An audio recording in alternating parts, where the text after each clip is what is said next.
The world was already in ruins. Amid the smoke and ashes, one warrior refused to fall. He knelt in a blood-soaked clearing, surrounded by the mangled corpses of monstrous wolves. The air reeked of iron and fire.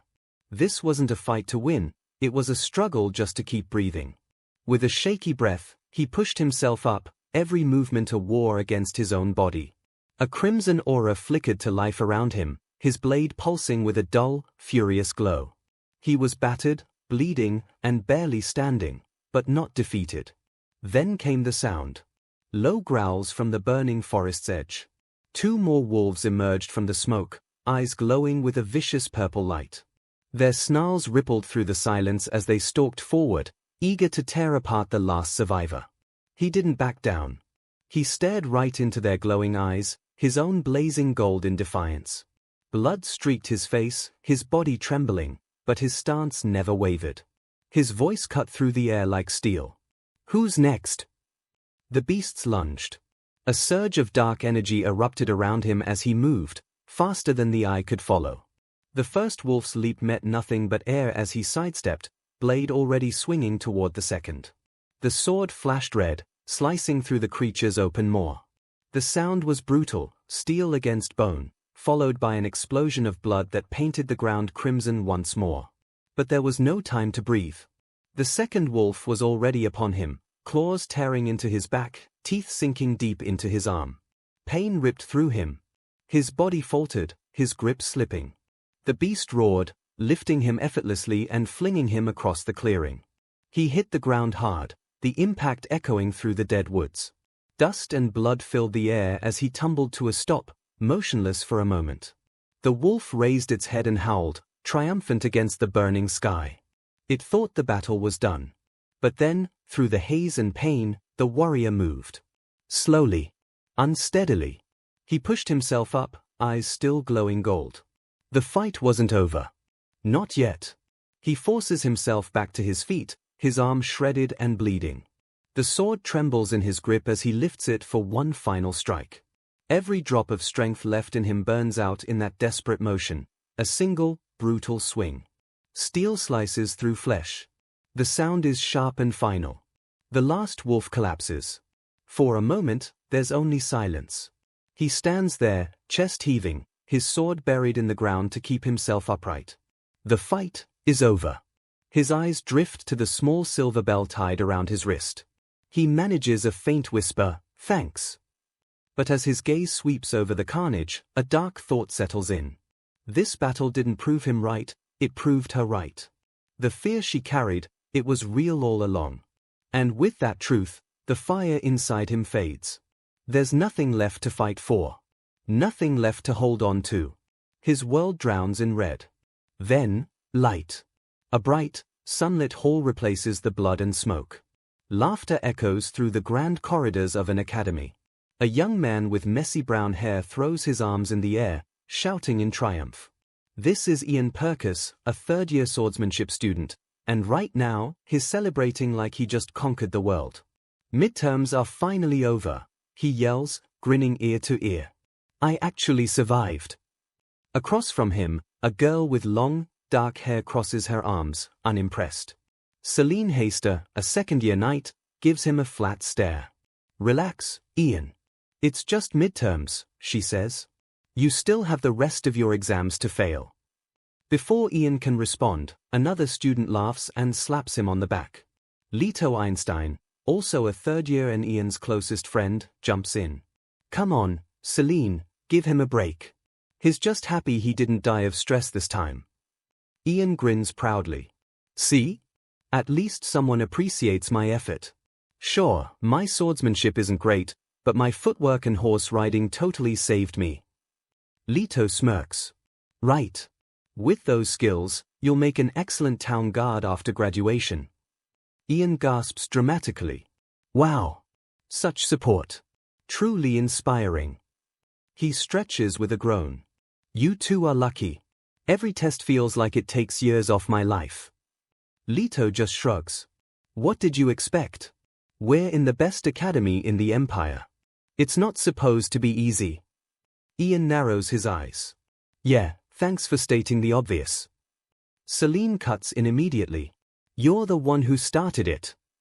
Their playful banter bounces through the empty hallway, just another normal night for the trio. Eventually, Celine sighs and takes charge. Enough. We've got practical swordsmanship first thing tomorrow. If you're late, you'll lose points again. Go home and rest. Ian groans. Who schedules a combat class right after exams? They all laugh, say their goodbyes, and head their separate ways. Back in his dorm, Ian exhales deeply as he tosses his books aside. Never again, he mutters. I'm never signing up for a morning class again. He collapses into bed, mumbling one last, never, ever, before drifting off to sleep. But his rest is anything but peaceful. In his dreams, darkness returns, thick and suffocating. The air hums with the same dread as before. A single word echoes through the void. Delphirum. And suddenly, the world burns once more. A battlefield, shattered, crimson, and crawling with death. The battlefield stretches endlessly beneath a blood-red sky. Bodies lie scattered among shattered blades, the ground soaked with what remains of countless fallen warriors. And there, sitting in the center of it all, is him. The same warrior from before. A lone crow perches beside him, its dark feathers glinting faintly in the dying light. He stares out across the ruins, silent, his eyes hollow, empty of everything except the weight of survival. After a long moment, he rises. His cloak, torn and stained with blood, trails behind him as he begins to walk, one man in a world that has already ended. Then, like a whisper in the smoke, the warning comes again. This time, it's louder. Urgent. Delphirum is coming. His head snaps up. His eyes ignite with that same burning golden light. He's no longer just a man. No longer the student we saw in the academy. He's the warrior once more, and deep down, he knows what he must do. He charges forward into the storm of battle, flames and lightning lighting the sky around him.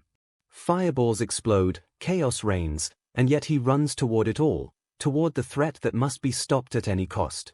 A sharp gasp cuts through the darkness. Ian jolts awake, drenched in sweat, his chest rising and falling as if he's just escaped death itself. The dream still clings to him, too vivid, too real. He grips the edge of his bed, his heart racing. What was that? He mutters, trying to steady his breath. The name from his nightmare echoes in his mind. Delphirum. He frowns. Wait, isn't that some old myth? Shaking his head, he rubs his temples. It's probably nothing. Maybe just the result of staying up too late, or that extra drink with Leto last night. But then, something on his desk catches his eye. Hey! The calendar looks off. The date isn't right. And beside it, a letter. It's sealed with a strange wax emblem he doesn't recognize. He blinks, confused. He doesn't remember anyone leaving this here. Curiosity wins. He breaks the seal. Inside is a letter written in elegant, flowing script, definitely a woman's handwriting. He tilts his head, half joking with himself. Wait a sec, could this be? No way. His eyes widen as an absurd thought hits him. Is this a love letter?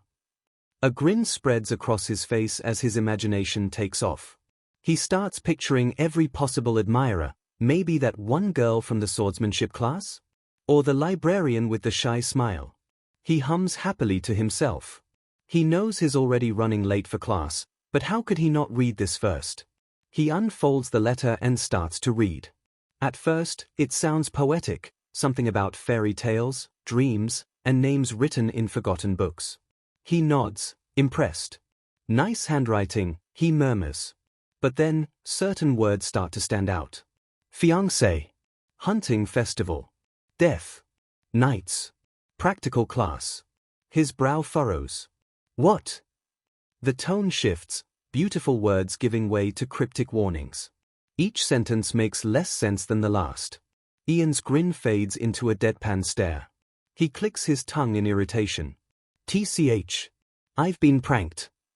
He scans the calendar again, realizing the dates don't even match.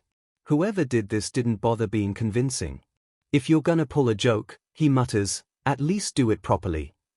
He reaches the final line of the letter, which reads like something straight out of a bad prophecy.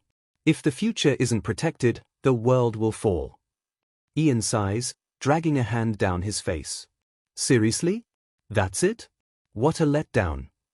He crumples the paper, tossing it aside with a groan. First a nightmare, now this nonsense. What a morning. He stretches, deciding to forget the whole thing. Just another weird start to another normal day. Or so he thinks. Ian shakes his head, scoffing at himself. A love letter? Yeah, right. Who'd even bother writing one to me? With that, he tosses the crumpled letter into the trash and grabs his bag, heading out the door. The morning sun spills over the academy grounds as he walks toward class. Everything seems normal, until he starts noticing the whispers. Be careful, someone murmurs. If you make eye contact, he'll talk to us. Isn't that the guy from the rumors? The whispers follow him like a shadow. His pace slows. A bead of sweat slides down his cheek. Everyone's staring. Watching. He glances down, then freezes. There's an axe hanging from his belt. What the? His eyes widen, heart pounding. Why do I have this? Panic starts to creep in. He scans the crowd, desperate for something familiar, and then he spots them. Leto and Celine. Relief floods him. Hey! Leto! Celine! He calls out, waving. But instead of waving back, both of them stiffen. Celine quickly turns her back, pretending not to hear. Leto nervously tilts his head toward the sky. Wow, nice weather today. Wire, Celine stammers, following his lead. Leto leans closer, whispering urgently, just ignore him. Act like you don't know him. Ian blinks, completely confused. What are you two doing? He hurries up to them, frustration bubbling up. Hey! Are you even listening to me? Leto flinches and turns around. Hold on. Wait a second. He circles Ian, inspecting him from every angle like he's some sort of rare creature. Something's off, he mutters. You look different. Your eyes, they're emptier than usual. Ian groans.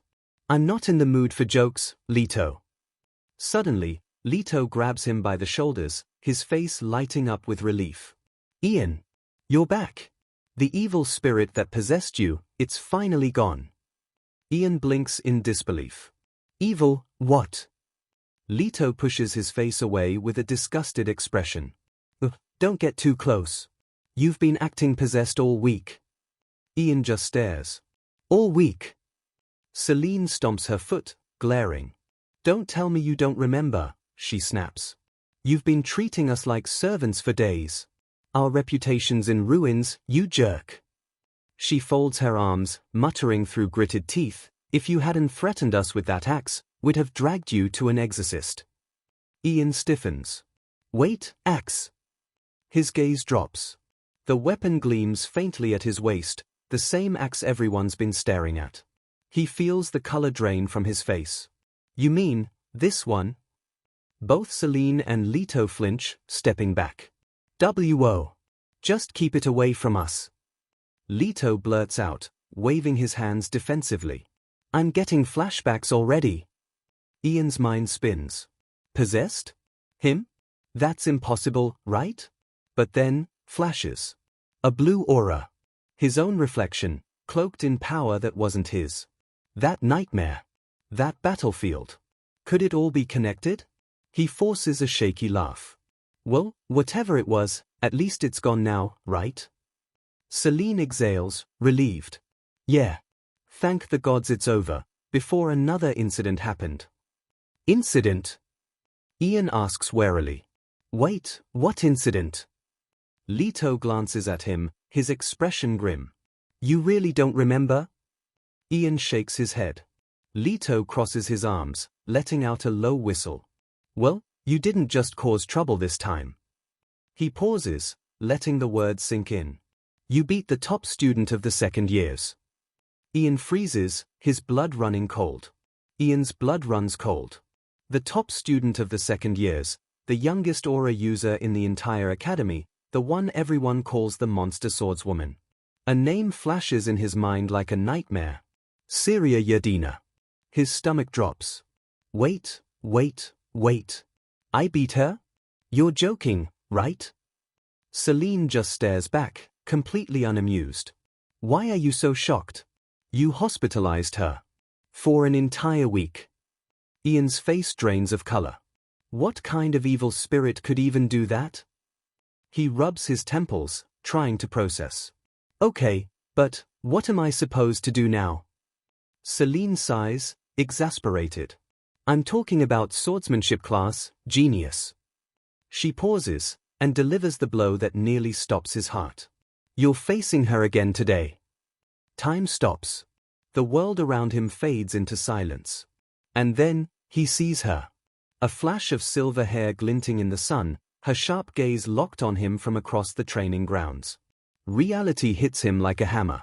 His mind screams the words he can't even say aloud. I'm what? Flashback. The memory hits like lightning. Syria lies sprawled across the ground, her sword slipping from her fingers. Her eyes are wide, stunned beyond belief. Before that day, Ian had never lasted more than 10 seconds against her. But now, she's the one on the floor. And the man standing over her isn't the Ian we know. His eyes glow a vicious gold, his entire body surrounded by a crimson aura that pulses with raw power. His voice cuts through the silence, cold, merciless. The only unbelievable thing here, he says, is your mediocre swordsmanship. Before anyone can react, he drives a brutal kick straight into her chest. The impact echoes across the arena. Syria gasps, pain flashing across her face as she's hurled backward, crashing hard against the floor. He didn't even use his blade. Just sheer, overwhelming force. Gasps ripple through the crowd. Students watch in stunned silence as he moves, effortless, precise, deadly. Every strike, every parry, every movement is beyond anything Ian has ever shown before. His toying with her. Whispers break out among the onlookers. Isn't Syria undefeated? Even against fourth years. Did Ian just beat her? The warrior, this other version of him, stands tall over her fallen form. His tone drips with mockery. Hey, he says, looking down at her, aren't you even a little suspicious? He points his blade toward her trembling hand. You charged at every little opening I gave you. Never even realized they were traps. His golden eyes burn with a cruel confidence. And then, snap. We're back to the present. The cold, ruthless warrior is gone, replaced by a very terrified Ian Purkis, standing in the middle of the academy grounds, pale and shaking. Out of everyone, he mutters under his breath, why her? Why did it have to be someone from my class? If it were anyone else, he might have had a chance. But her? The academy's prodigy? The unbeatable Syria Yadina? He's doomed. Across the training field, Syria stands with her sword drawn, eyes blazing with fierce blue light. Every ounce of her focus is locked on him. The students around them whisper excitedly. Just give up already, Ian. She won't let this go. Not after what happened last time. This isn't about grades anymore, this is personal. The instructor steps forward, raising his hand. Quiet, everyone, he commands. This duel counts as your practical class for today. Your performance will determine your grades. Ian gulps. His hands tremble. His mind is a storm of panic. Inside, he curses the so-called evil spirit that got him into this mess in the first place. Ian can't stop cursing the so-called evil spirit that possessed him. If that thing was powerful enough to beat Syria, couldn't it at least have handled the aftermath before disappearing? Now he's stuck dealing with the mess. He sighs, trying to calm himself. Okay. Think, Ian. Syria's the top student. Losing a few points won't hurt her. But if I fail this class, I'll be jobless. I'll have to move back in with my parents. The thought alone sends a chill down his spine. All right, he mutters, trying to focus. New plan. I just need to survive the timer. 10 minutes. That's it. I can handle. His thought cuts off. The signal to start echoes across the arena. And Syria is already on him. She moves like lightning, her blade flashing in the sunlight. Ian barely manages to raise his sword in time. Each strike sends shockwaves up his arms as he scrambles backward, completely overwhelmed. His plan doesn't even last 10 seconds. Syria's silver hair whips through the air as she brings her sword down in a devastating arc. He blocks, barely, but before he can even catch his breath, she spins and drives a vicious kick straight into his head. He crashes to the ground, vision spinning. Forget 10 minutes. I'll be lucky to last one. Syria stands over him, calm and composed. My turn, she says flatly. He groans, dragging himself up. He knows giving up isn't an option. Syria wouldn't accept that, not after what happened last week. Fine, he mutters, raising his blade. Let's do this. He charges forward, desperate to at least try. But as he moves, something feels different. His body. His movements. They're lighter. Faster. Sharper. It's like his muscles remember something he doesn't. A fight he's never consciously had. What happened to me that week? Still, Syria's on another level. Her eyes flare with focus, and in an instant, her blade ignites with a faint purple glow. She sidesteps his attack effortlessly and counters with a clean strike that knocks him straight off balance. He drops to one knee, gasping. So much for improvement. Syria's voice is cold, biting. Did you show me that opening on purpose? She asks. You seemed so confident last week, when you humiliated me. The words sting. Not just for her. For him too. Ian clenches his fists. I'm so done hearing about last week, he shouts, his voice cracking with frustration. If I hear it one more time, I swear I'll lose my mind. Syria's composure snaps. You think you're the victim here? She screams. Because of you, I've been a joke for an entire week. Her aura explodes, violet energy rippling through the air. Her silver hair flares like fire as she charges at him again, eyes burning with pure fury. But this time, something in Ian clicks. Her movements, once impossible to follow, now feel slower. Predictable. His reflexes are sharper, his instincts clearer. He meets her strikes head-on. He blocks one, then another, sliding backward across the floor under the sheer force of her attacks. His hands ache, but he's still standing. She doesn't let up. Every swing feels like a storm, every strike sharper than the last. But Ian realizes something. She's not just attacking him. She's testing him. And somehow, he's keeping up. Still, that voice, the other version of him, echoes faintly in the back of his mind. Why are you wasting energy? You're moving too much. Don't rush in just because you see an opening. It's a trap. He grits his teeth. Right, that's what he said. Syria lowers her sword slightly, glaring at him through the crackling aura. Isn't that what you told me last week? She says coldly. The air between them grows heavy, two rivals standing at the edge of another collision neither fully understands. I asked for this rematch, Syria says, her tone sharp. Then she adds the words that flip everything on its head. But you're doing awful. Ian, panting and trembling, feels something snap inside him. And then, something else awakens. A slow, dangerous smirk creeps across his face. His eyes narrow, sharp and focused. So that's how it is, he thinks. He finally understands. His strength may have grown, but Syria isn't the same as before, either. She's changed. Last week's humiliation, and the words from his other self, they've stuck with her. She's overthinking every strike, second-guessing every move. And that is her weakness. The rhythm of the fight shifts. Their wooden swords collide again and again, each impact ringing through the arena like thunder. Ian's not just defending anymore. He's matching her, strike for strike, step for step. He parries another heavy blow, his stance steady, his expression calm and resolute. All right, he tells himself. We've fought evenly long enough. If I stop here, she won't have anything to complain about. But Syria isn't backing down. Not this time. A grin spreads across her face, wild, fierce, almost thrilled. Good, she says, voice ringing with excitement. Now that you're finally serious. Her aura flares, violet energy crackling around her. It's time I show you what I can do. She leaps high into the air, blade raised overhead. The sunlight catches her sword as it comes crashing down, a strike meant to end everything. Ian sees it. There it is. He braces himself, but doesn't dodge. Instead, he takes the hit head-on. The blade slams against him with crushing force, sending him sprawling across the ground.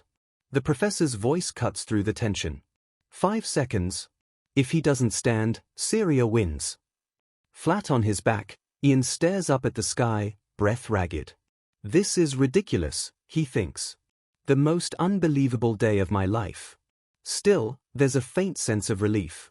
At least I made things right. Maybe now I can just go back to being normal. But Syria isn't fooled. You took that hit on purpose, she says coldly, stepping closer. Don't think you can end it like that. The count hits 3. Her tone hardens. If you throw this match, I'll just challenge you again. And again. I don't care if you skip every class from now on, I won't stop until you feel the same humiliation I did. Ian's eyes widen. She's serious. He clenches his fists. He's trapped. With a groan, he forces himself up onto one knee, glaring at her in disbelief. Are you seriously treating me like your archenemy just because I messed with you for 1 week? The professor's voice cuts in again. Last chance, Ian. Do you want to forfeit? Ian exhales slowly. His trembling stops. His gaze sharpens. No, he says, voice steady. I can still go on. The professor nods. Then the duel continues. Syria smirks, satisfied. This is how it should be. No easy outs. And Ian, he feels something shift. A grin spreads across his face. The fear is gone. The hesitation, gone. The red aura erupts back to life, swirling around him like a storm.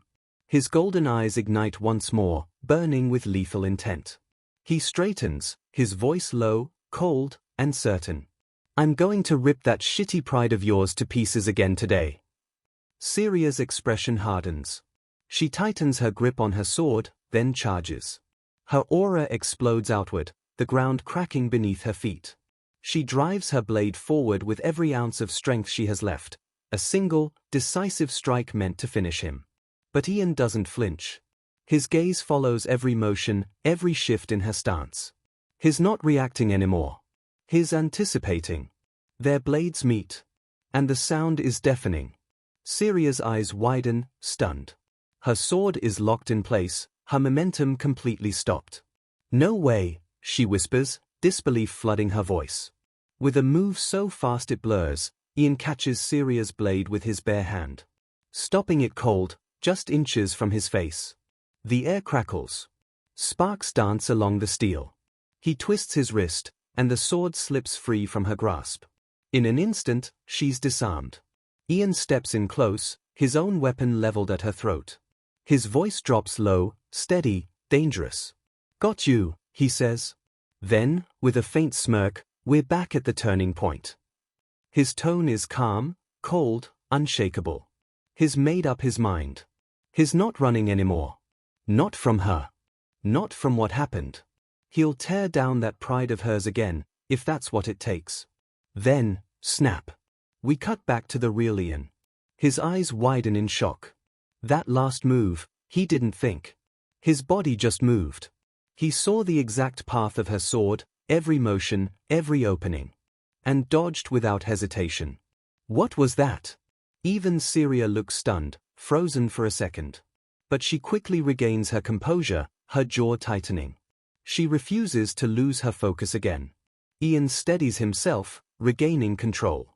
The fierce golden light in his eyes fades, replaced by the calm, ordinary student once more.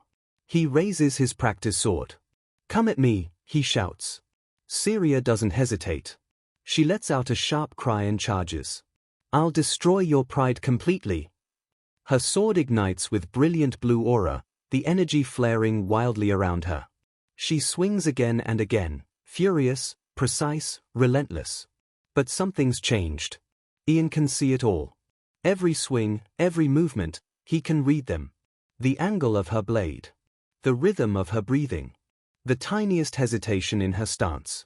He moves fluidly, sidestepping every strike with effortless grace. His feet glide across the ground like he's dancing through the storm. The crowd watches in awe as he slips past her final slash, leaving her completely open. He sees it. The perfect opening. He lunges forward. Now! His sword stops. Inches from her face. He doesn't strike. Instead, he grabs her by the collar. The aura around him fades, his breathing heavy but steady. He's fully back to himself again. Syria stares up at him, trembling, unable to process what just happened. Ian looks down at her, a bead of sweat trailing down his cheek. Wait, is this really okay? He wonders aloud. This isn't right. Winning like this won't change anything. It won't fix the past, and it won't stop the cycle. He exhales. This isn't about winning, he thinks. It's about understanding. And then, he does something no one sees coming. He flicks her on the forehead. Snap. Oh! Syria yelps, recoiling in disbelief. From the sidelines, Leto and Celine stare, completely dumbfounded. Did he just flick her? Leto whispers. Celine blinks. What is he doing? Syria glares up at him, confused and furious. What the hell was that? Are you mocking me now that you've won? Ian just shakes his head. His voice is calm but steady. Why are you trying so hard to win against me? She freezes. Then her anger bursts out again, louder this time. Because winning is everything. If I lose, people will laugh at me. Ian listens silently, his expression unreadable. When she's done, he simply asks, is that really what matters? What other people think? He lowers his sword, his tone soft but firm. One loss won't erase everything you've worked for. The time, the effort, the discipline, none of that disappears just because you fell once. Syria blinks, caught off guard. His words hit harder than any strike. For the first time, she looks at him, not as an enemy, but as someone who understands. Syria lowers her gaze for a moment, then admits quietly, you're right, but getting made fun of still hurts. Ian softens. His voice, once sharp and defiant, turns calm, almost gentle. Yeah, he says, it does. But think about it. Would it really be fair for all your effort, everything you've worked for, to suddenly mean nothing just because of what people say?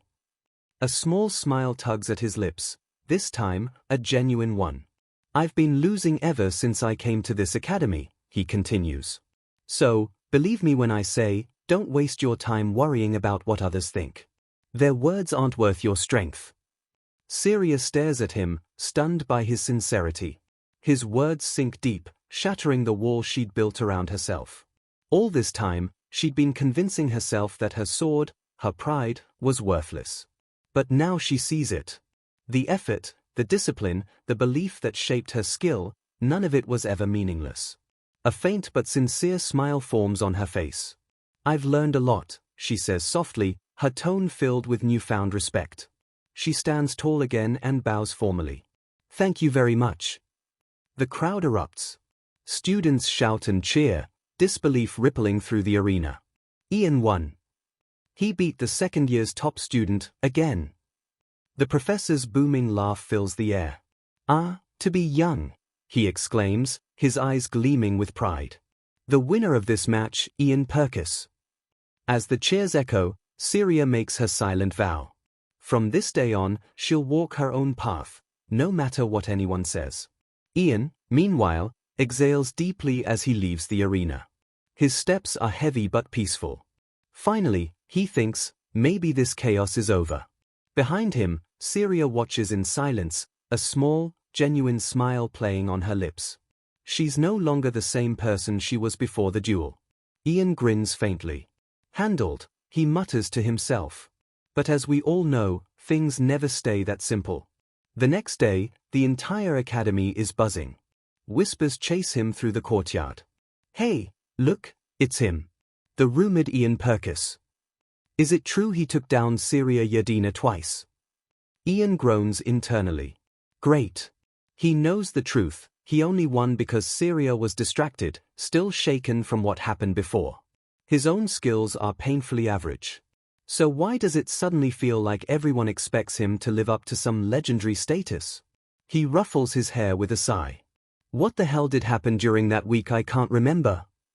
Before he can spiral any further, a familiar voice calls out, bright and cheerful.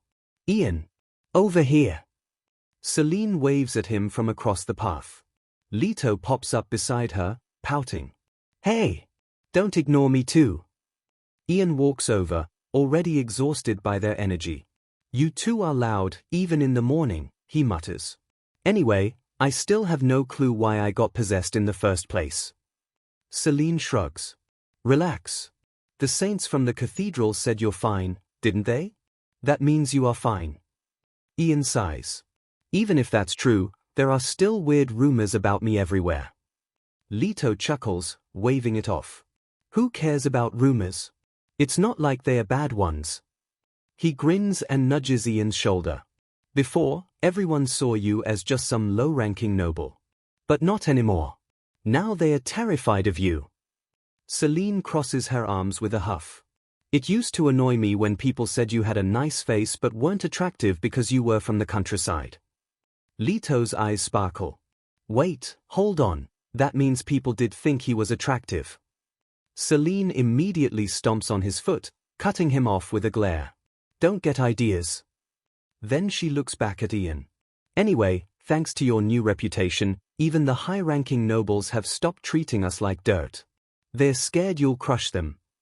Ian rubs his forehead, the same spot still sore from flicking Syria. Speaking of which, is that rumor true? He asks. He groans. There are so many now, I can't even keep track anymore. Leto leans in with a mischievous grin. Leto leans in conspiratorially. Word is, your little admirer's been tailing you ever since that day. Celine groans. Seriously? See for yourself, Leto mutters. Just, don't make it obvious. They both glance sideways, and sure enough, there she is. Syria, crouched behind a tree, wearing a domino mask as if that could fool anyone. Her face is half hidden, her blush doing nothing to help her cover. Leto and Celine stare in disbelief. Is she serious? Without hesitation, Leto storms over and grabs her. Why the hell are you following Ian around? Did you forget he practically beat you to a pulp last time? Ian blinks. Wait, when did this start? 5 days ago. Leto snaps, throwing his hands up. 5 days. I'm losing my mind over here. Celine sighs, giving Ian a look. You'd better talk to her before he explodes. Ian exhales. Fine. He starts walking over. Syria freezes the moment she sees him coming. Oh no, he's coming here. What do? I have to ask him before I lose my nerve. He stops in front of her. Syria, I've noticed you've been following me. Is there something you want to say? She gasps, tearing off her mask like it's some grand reveal. Senior Ian, how did you see through my disguise? He stares. Really? She straightens up, hands clasped tightly. Please. I'd like your guidance. I want to become stronger. Ian's taken aback. She's a lot more respectful than before. He almost smiles. What could I possibly teach her? If we were talking about morals, maybe, but she's already stronger than me. Besides, he's finally gotten his peaceful life back, and he intends to keep it that way. I'm sorry, he says with a polite smile. But I'll have to refuse. Syria's eyes widen. Here? But you beat me, twice. He shakes his head. That wasn't skill. You just let your guard down. I only won by luck. Luck is still a skill, she fires back immediately. Then her tone softens. If you won't train me, at least come with me to the hunting festival. At those words, something clicks. The hunting festival. A flash of memory, the letter. The part about a student named Emma dying at that exact event. Syria continues, I know there's no reason for you to help me, but thanks to you, I just remembered something important. Ian nods slightly. If you want to get stronger, ask the professor, not me. And with that, he turns and runs off. Hey! Where are you going? Leto shouts after him. Ian just waves back. I remembered something I have to do. As he sprints away, his thoughts race faster than his feet. That letter. I didn't believe a word of it. But if Emma's name was really there, I have to be sure she's safe. Could that message really have come from the future? He bursts into the alchemy department, breathless. Inside, a red-haired girl stands over a bubbling cauldron, carefully mixing potions. This must be her. It really is Emma. Ian's expression hardens. If anyone knows something about that strange letter, or the future it describes, it would be her.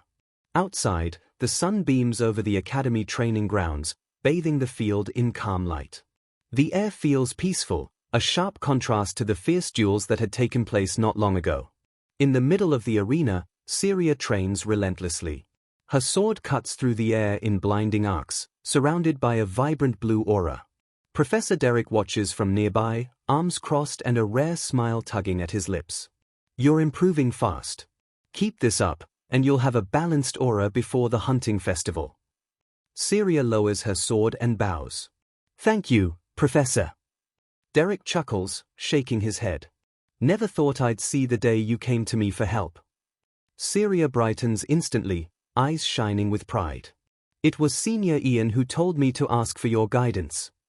The professor freezes mid-smile. Why Ian said that? Syria nods with all the enthusiasm of someone quoting holy scripture. She clenches her fists, filled with determination, and bows again before leaving. Derek watches her walk off, a single tear glinting in his eye. This girl still doesn't understand how people work, he mutters, amused and proud all at once. Syria, he calls out. She pauses and turns. There's no need to rush, he says gently. Even that guy only managed second place in his second year. Her eyes widen. I know it's strange for a teacher to tell a student to slow down, Derek continues, but since this is your first hunting festival, I'll give you a hint. Study the southern forest, its terrain, its monsters. The entrance is safe, but the deeper you go, the more dangerous it gets. His tone grows firm. And one more thing, don't go too deep on your own. Lately, stronger beasts have been showing up near the festival grounds. The kind that shouldn't even exist there. The screen fades to the forest floor, dark, soaked in crimson. A silent omen of what's coming. Meanwhile, inside the alchemy lab, Ian sits across from Emma. The room glows softly from potion vials and flickering glass tubes as she walks him through a lesson on mythology. At the dawn of creation, she begins, her voice calm and rhythmic, the heavenly god was born from light. And from the darkness came the evil god. Together with the flow of time, the heavenly god shaped the universe, creating one unbreakable rule: time only moves forward. She looks at him meaningfully. If that law were ever broken, the world would collapse into chaos. To prevent that, the heavenly god sealed time itself under divine restraints. So, if anyone could defy that law, her gaze sharpens. They'd be an enemy of the gods themselves. A being of unimaginable power. Ian's mind flashes with the fiery visions from his nightmare, the voice, the name whispered in the flames. Delphiram. Emma finishes her lecture with a teasing grin. So? You get it now? Ian just stares at her blankly. Yeah? Not a clue. Emma groans, stretching her arms dramatically. You're hopeless. You're the one who barged into my room after a month of silence, woke me up, and demanded I explain this, after yelling something like, "I'm glad you're okay." He scratches his head sheepishly, smiling. Ian laughs nervously, hands raised in surrender. Come on, cut me some slack. We're friends, aren't we? Emma narrows her eyes. Friends? You only ever show up when you need something. He clasps his hands together, bowing dramatically. Okay, I'm sorry. But you're being way harsher than usual. He gives her the most exaggerated puppy dog eyes he can manage. Emma sighs, the corner of her mouth twitching upward. At least you sound sorry, she says with a reluctant smile. Fine, I'll make it simple for you. She leans back in her chair, tone turning serious. If someone's trying to go against time itself, they'd need ridiculous power, right? Ian nods. Makes sense. Then there's only one being who fits that description, she continues. Delphiram, the servant of the evil god. Ian's brow furrows. So, you're saying the letters I got were sent by Delphiram? Emma gives him a flat look. You really need to start using that brain of yours. Hey! Ian protests. That's what you just said. She rolls her eyes. I said if anyone could do it, it'd be Delphiram. But that's assuming this being even exists. It's just myth. Ian leans forward. Then what about the evil god? What's he doing in all this? Emma crosses her arms with a sigh. No one knows if the evil god's even real. And for the record, you can't get a letter from the future. So do yourself a favor, go back to your room, lock it tight, and stop overthinking. She hands him a few small bottles. Here. Potions. Use them if you get into trouble. Ian takes them, half smiling. As he heads for the door, he mutters under his breath, Man, she's really laying into me today. Still, he can't help but think she's right, he does sound like someone who's lost his mind. Wait, Emma calls out. Before you go, take this too. She holds up 2 glowing blue vials, shimmering like liquid light. These are presence-erasing drugs. My newest invention. Try one. Ian's eyes light up. Whoa! So if I drink it, I turn invisible. Emma snorts. No, genius. It hides your presence, not your body. Before she can explain further, Ian pops the cork and downs the potion in one gulp, only to immediately spit it out. Ooh, that's disgusting. Emma slams her palm on the table. You idiot. You weren't supposed to drink it yet. He waves her off. Relax, I just wanted to see if it works. Close your eyes, I'll hide, and you try to find me. Emma sighs, rubbing her temple. Fine. More test data, I guess. She closes her eyes. The potion's effect kicks in. A faint blue aura surrounds Ian for a moment before fading completely. His heartbeat slows. He can't even feel his own presence anymore. This is unreal, he thinks. It's like I've turned into a ghost. He grins.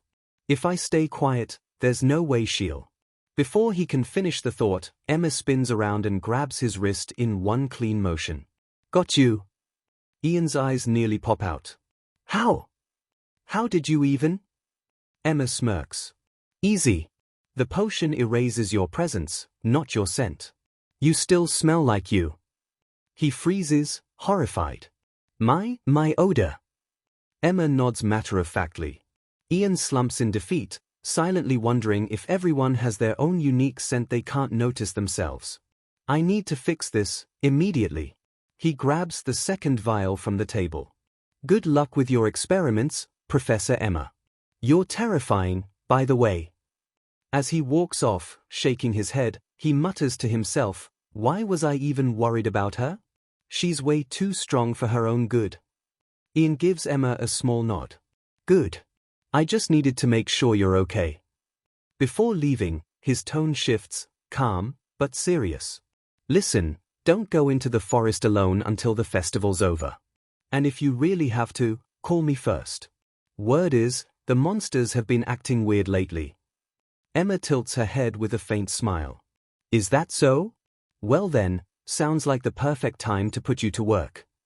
Ian groans. Yeah. Since I'm free, go ahead, use me as you please. The sun dips low, painting the academy in amber and shadow. The day ends quietly, but the unease lingers.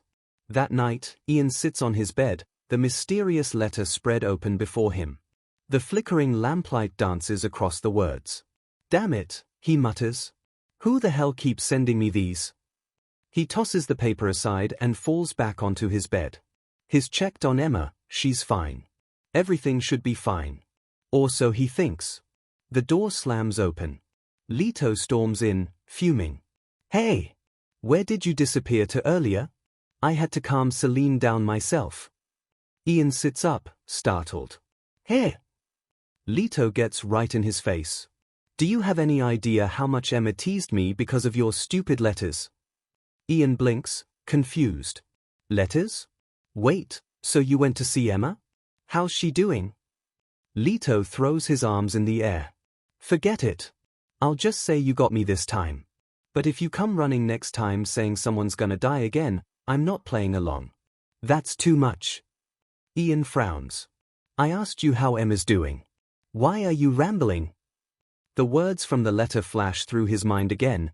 Emma will die at the festival. He asks once more, his voice quiet but heavy. Leto, how's Emma?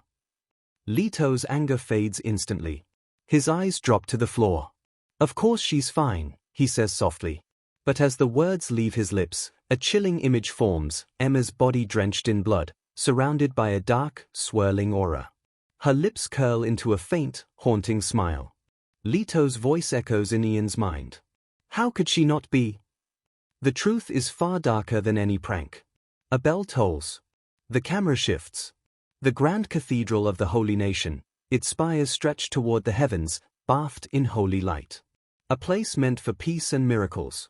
But inside, peace has no place here. We're back in the original timeline.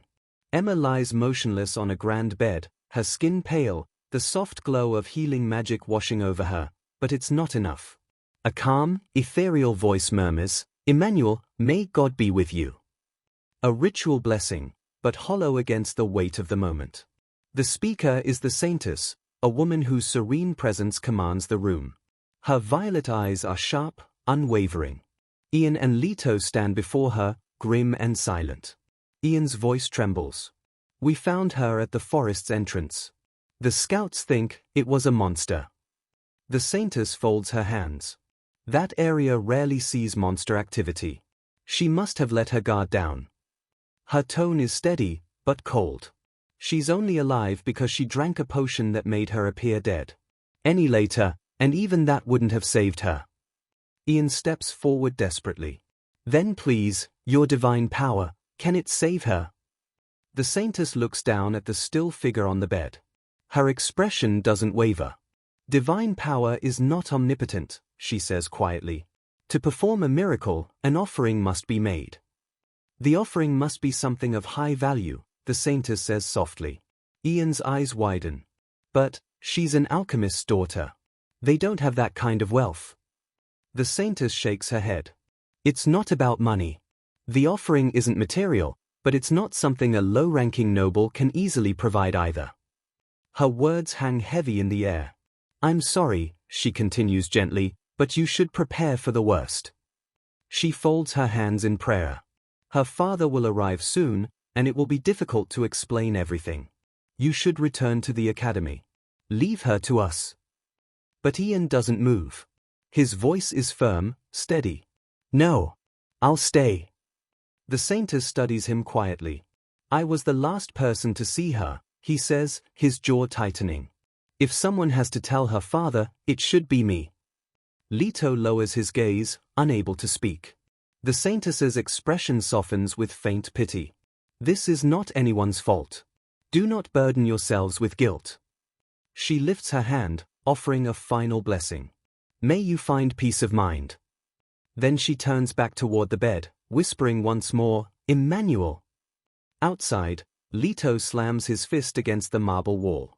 Damn it! His voice trembles with anger and grief.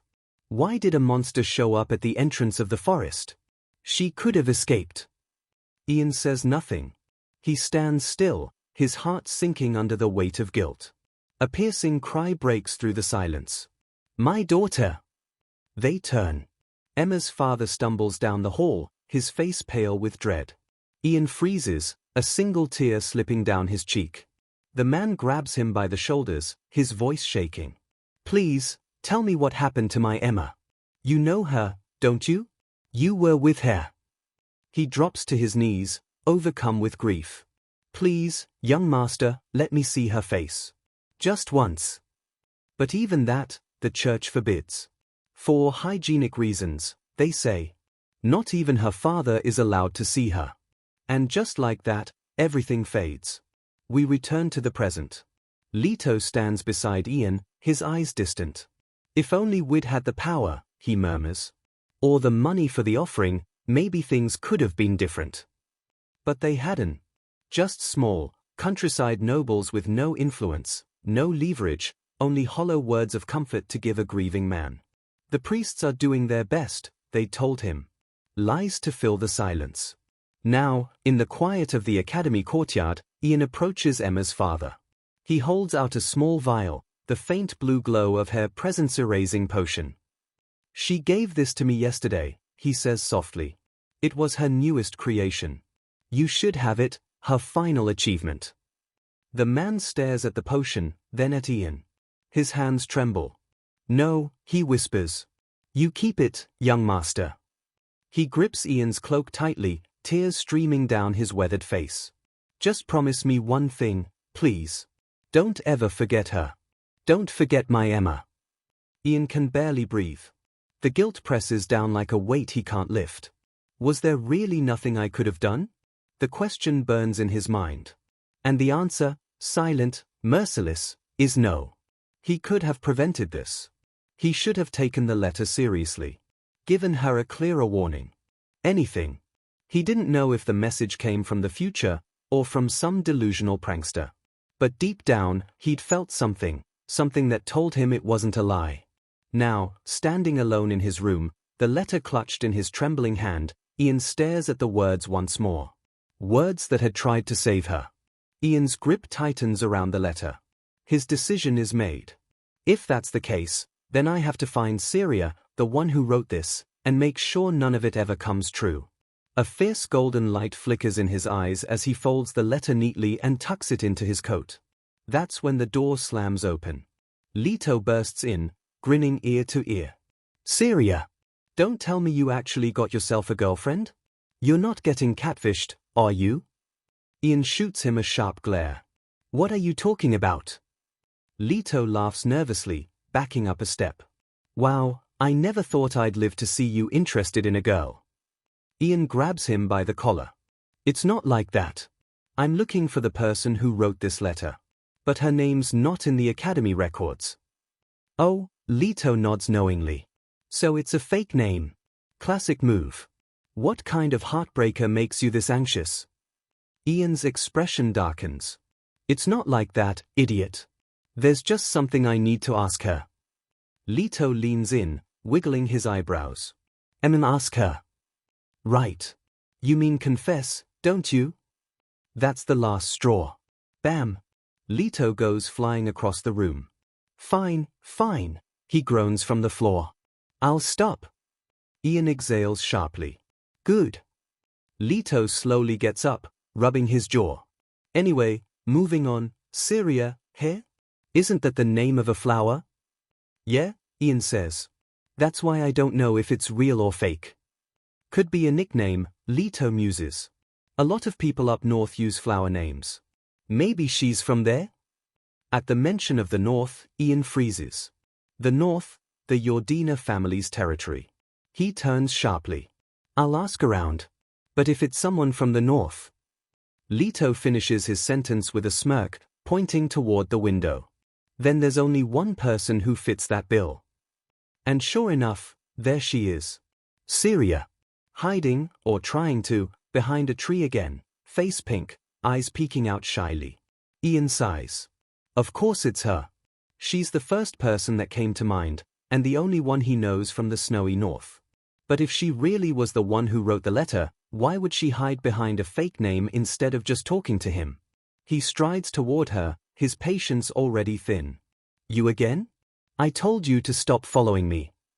Before he can say more, Syria thrusts a heavy pouch of gold toward him.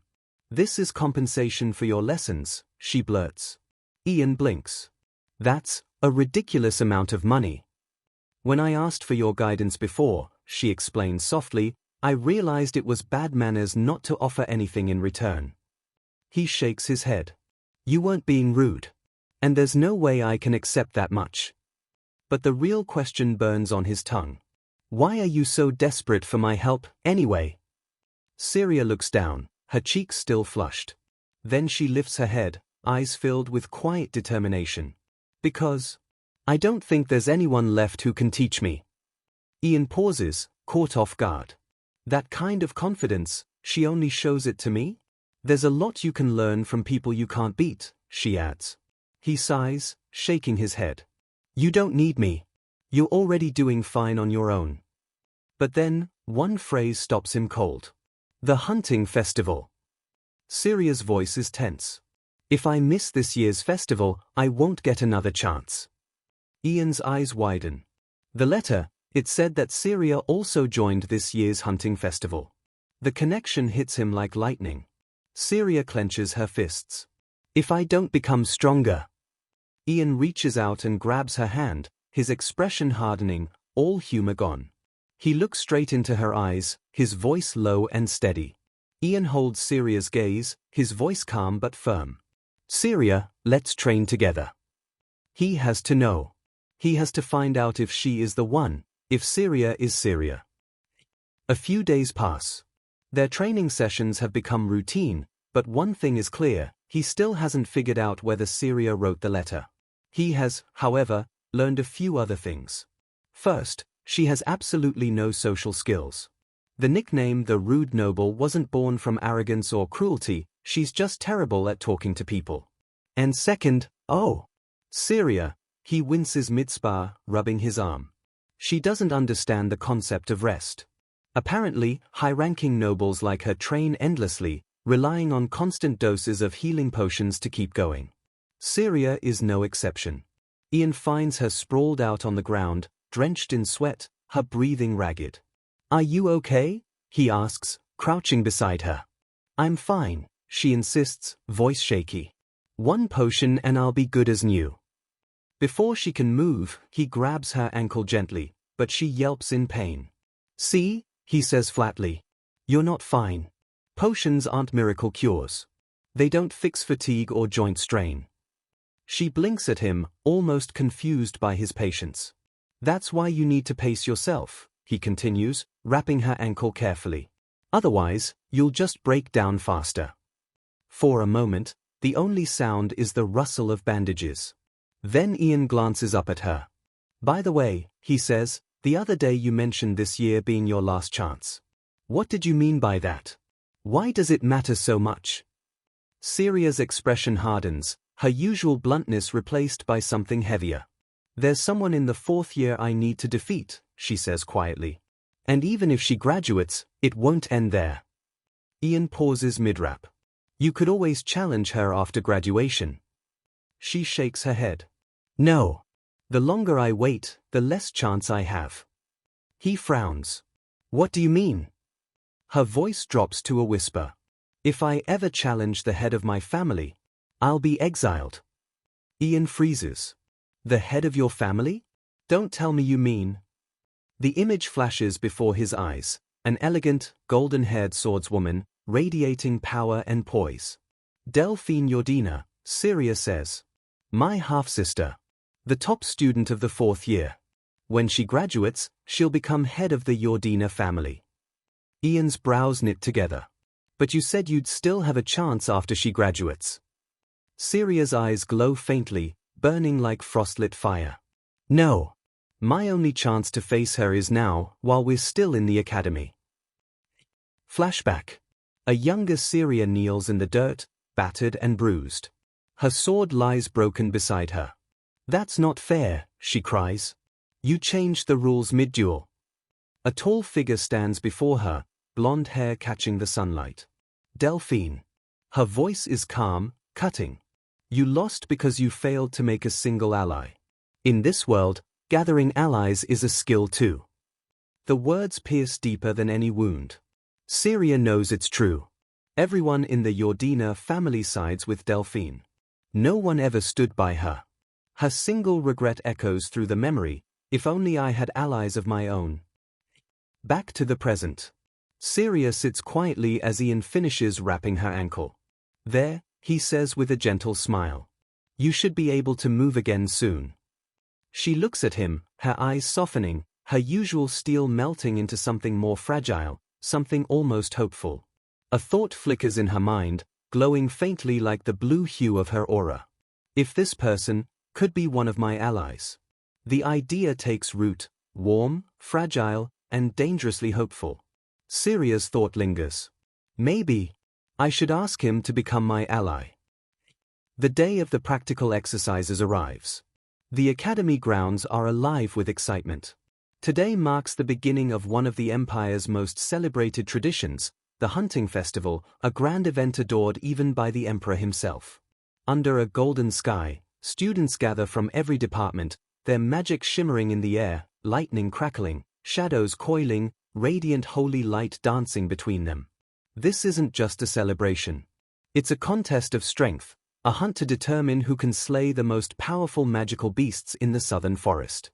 The forest, untouched for months in preparation, hums with danger. Amid the sea of students, Ian stands quietly apart, lost in thought.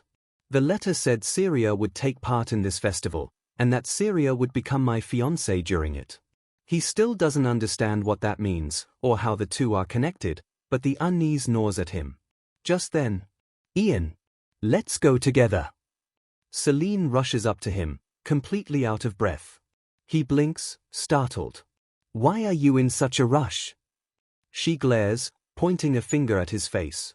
Are you an idiot or something? He tilts his head. Here? Where did that come from? Celine huffs, cheeks puffed. Normally, nobody trains with the person they just fought. Ian waves it off. It was just a match. We made up afterwards. Made up, she exclaims. Didn't she follow you around for days after that? He sighs. She only wanted to ask me something. She's not following me anymore. Celine crosses her arms, unconvinced. You sure defend her a lot.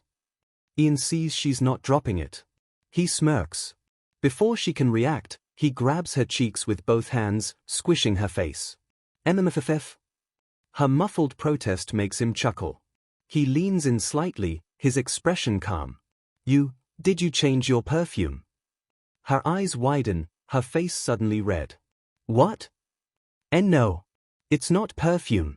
It's, maybe my new facial cleanser. Ian lets go, satisfied. Here. Thought so.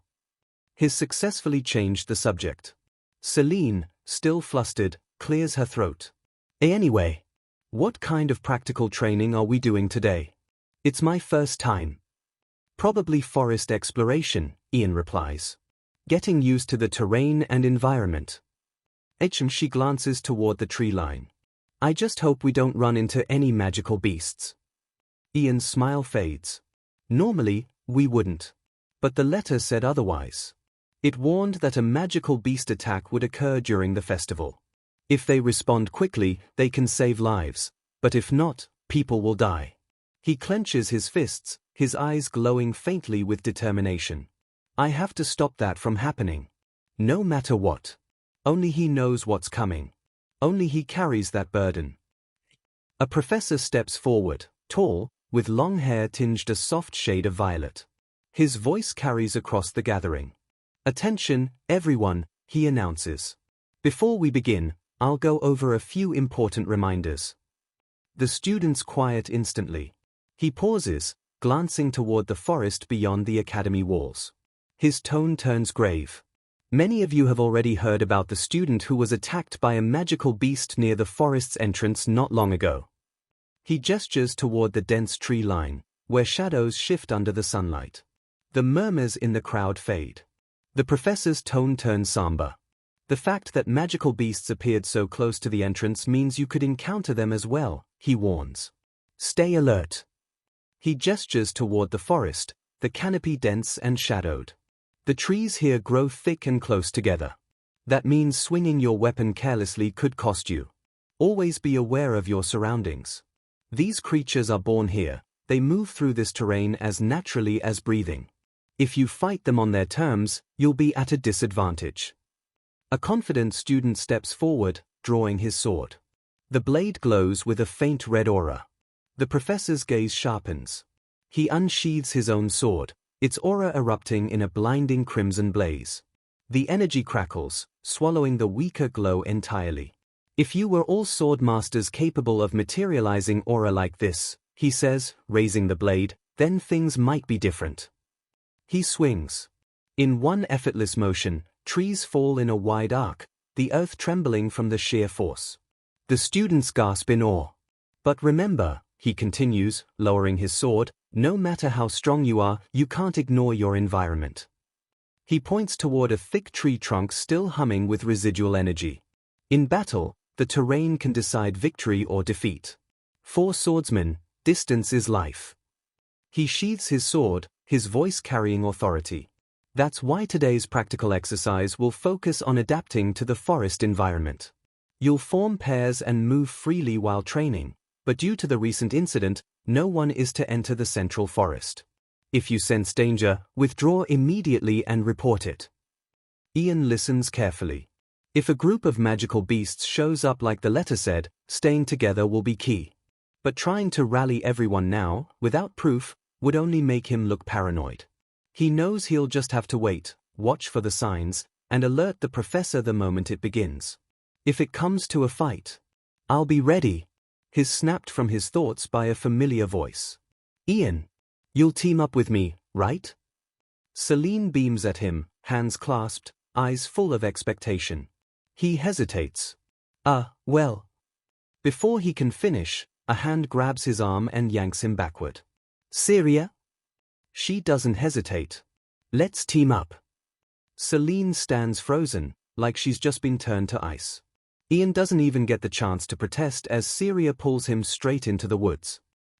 Some time later, the two make their way through the forest. The canopy filters the sunlight into amber streaks, the air thick and still. We're still inside the approved area, Ian mutters, scanning the shadows. But this is strange. Not a single beast in sight. Syria nods, eyes narrowed. You're right.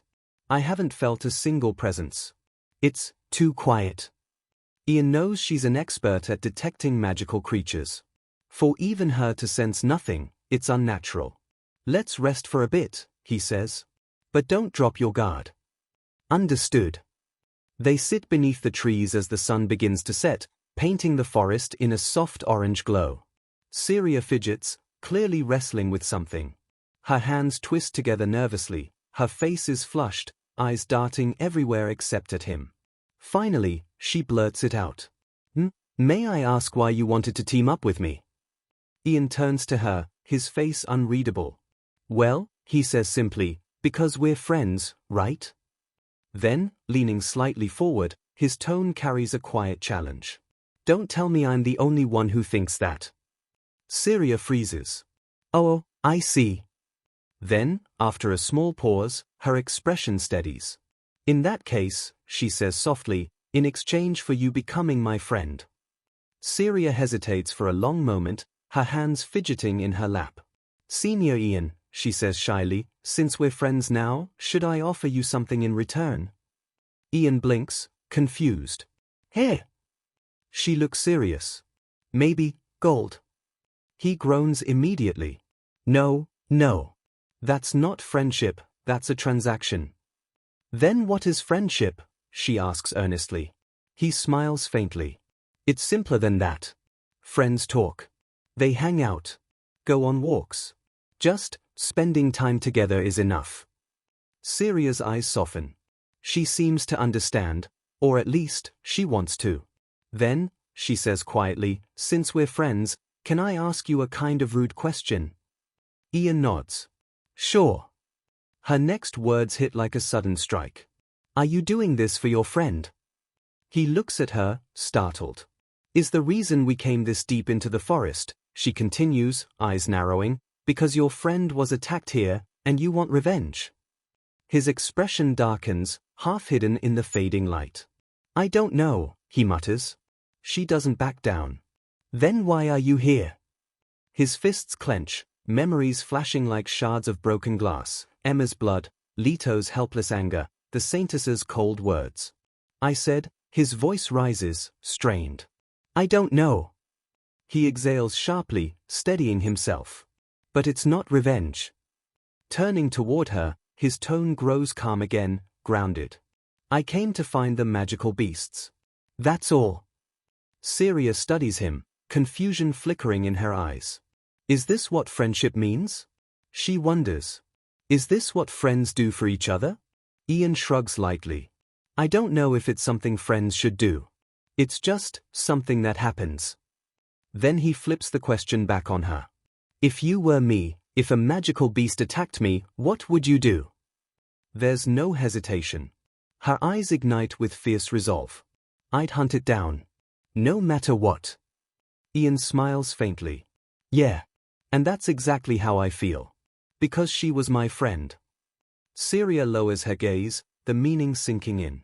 So, that's friendship. Pretty much, he says, turning away. His voice sharpens again, focused. But I'm not stupid. I'm not charging in blind. First, I need to know if it's even safe out here. Then, he freezes. His instincts flare. Syria, he whispers. Did you feel that? She blinks, confused. Hey! He raises a finger to his lips. Sure, focus. Syria closes her eyes, trying to sense it. I don't feel any thigh.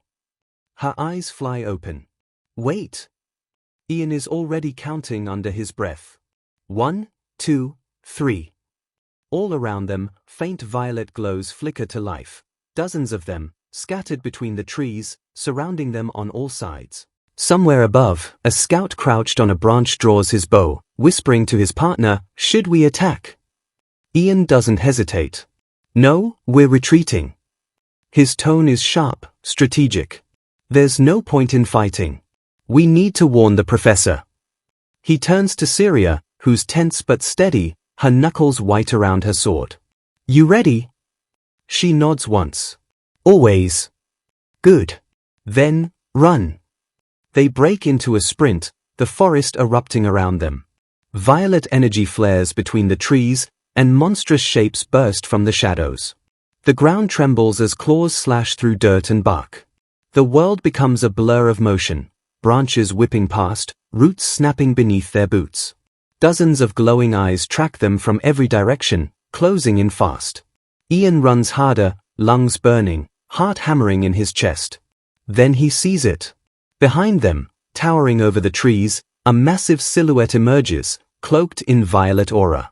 A demon wolf, its fur dark as night, its fangs glinting like steel. The ground quakes beneath its steps. Ian's breath catches. Syria! She draws her sword, blue aura blazing around her. Yeah, I see it. The hunt has begun. Dark lightning flashes behind them, closing in fast. Ian keeps his focus ahead. If they can just keep running, they might actually escape. But then, a sharp cry cuts through the air. He spins around. Syria's on the ground, gripping her leg. Syria! What happened? He shouts. I think I twisted it again, she says through clenched teeth. The same ankle from training. I'll be fine once I brace it. But deep down, she knows they don't have that kind of time. The rumble of the beasts is getting louder. This is my fault, she breathes. You need to go, before they catch you too. Ian's jaw tightens. He hadn't planned for this, none of it. The monsters are almost on them. At this pace, they'll both be caught. His eyes sharpen, decision made in an instant. Go on ahead, he says. Syria stares at him, stunned. What? No, you can't mean. He cuts her off, voice firm. Don't say that to your friends. And before she can protest again, Ian turns and sprints in the opposite direction, drawing the monsters toward himself. Syria watches, frozen, horror creeping up her spine. Ian! No, she screams, but he's already gone. The forest around him grows eerily silent. Even the smaller creatures have vanished, everything alive sensing the predators on his trail. Ian slows, scanning the shadows. He doesn't need to face them head-on. A clearing opens ahead. This is it, he mutters. I'll take them here. He pulls out the vial Emma gave him, its liquid glowing faintly blue. Guess it's time. He downs it in one gulp. The glass slips from his fingers and shatters as the potion kicks in, coating him in a faint blue shimmer. His presence fades until he's little more than a whisper in the air. Still tastes terrible, he mutters, wiping his mouth. But now, he's invisible to sight and sound. Almost. He remembers the one flaw, his scent. Quickly, he grabs handfuls of dirt and crushed grass, smearing them across his clothes until the forest's scent covers his own. Then he slips behind a thick trunk, sword in hand, and waits. Perched high among the branches, his eyes glint gold. That cold, battle-ready calm settles over him. Come on, then, he thinks. Let's end this. Moments later, dark shapes emerge from the tree line, the demon wolves. The first one steps forward, claws digging into the earth, a haze of black energy curling around it. Its eyes gleam violet, scanning for the prey it lost. Ian narrows his gaze. Ashen fur. Blackened fangs. Magic seeping from every breath. This is the beast that haunted his dreams. The wolf sniffs the ground beneath him, growling low. It senses the scent trail ending abruptly at this very spot. Confused, it hesitates. That's all Ian needs. He drops from the tree in a golden blur, sword slicing through the air. The beast looks up just in time for its eyes to widen in shock. A burst of crimson energy erupts from Ian's body as he channels everything into his strike. The forest explodes in light. The blade smashes into the beast's skull, sending a blinding flash through the clearing. It's not enough at first, Ian grunts as the sword skates off the bone. His aura isn't concentrated enough to crush the skull. He plants both feet, gathers every ounce of force, and drives the blade down with a roar. With a sickening crunch, the blade finally breaks through. The monster collapses in a heap. Ian stands over it, breathing hard. If taking down one required this much, how many more will come? No time to wonder. Syria's life depends on him holding the line. He steels himself, eyes sharp. I'll stop them all here. I'll kill every last one. He moves back into the trees, stalking the shadows. Another presence brushes the leaves, there's definitely more. These beasts hunt in packs, one sighting means several nearby. Ian scans the dark and counts reflected glints, at least 5 pairs of eyes. If he doesn't kill one quickly, it will call the rest. He lunges at the closest wolf. His strike detonates into a brutal spray of blood and dark energy. A howl erupts, and another wolf crashes in from the flank, its claws raking across Ian's shoulder. He pivots, sword arcing to meet the attack, forcing himself to bear the pain. If he cries out, the pack will converge. He grits his teeth and drives the blade down, red energy surging as the second beast falls. Ian stands over 2 dead wolves as the sun sinks, the sky stained like a wound. He glances at the blood-smeared axe at his hip, useful, he thinks. Power courses through him. His senses are keener, reactions quicker, the change the evil spirit brought clear in every movement. Confidence rises. In this state he could take on many more. A dark blur flashes past and slashes at his back. Pain spikes. He roars in frustration and spins to meet the new attacker. At the forest edge, Celine fidgets, furious. How dare he team up with that woman instead of me?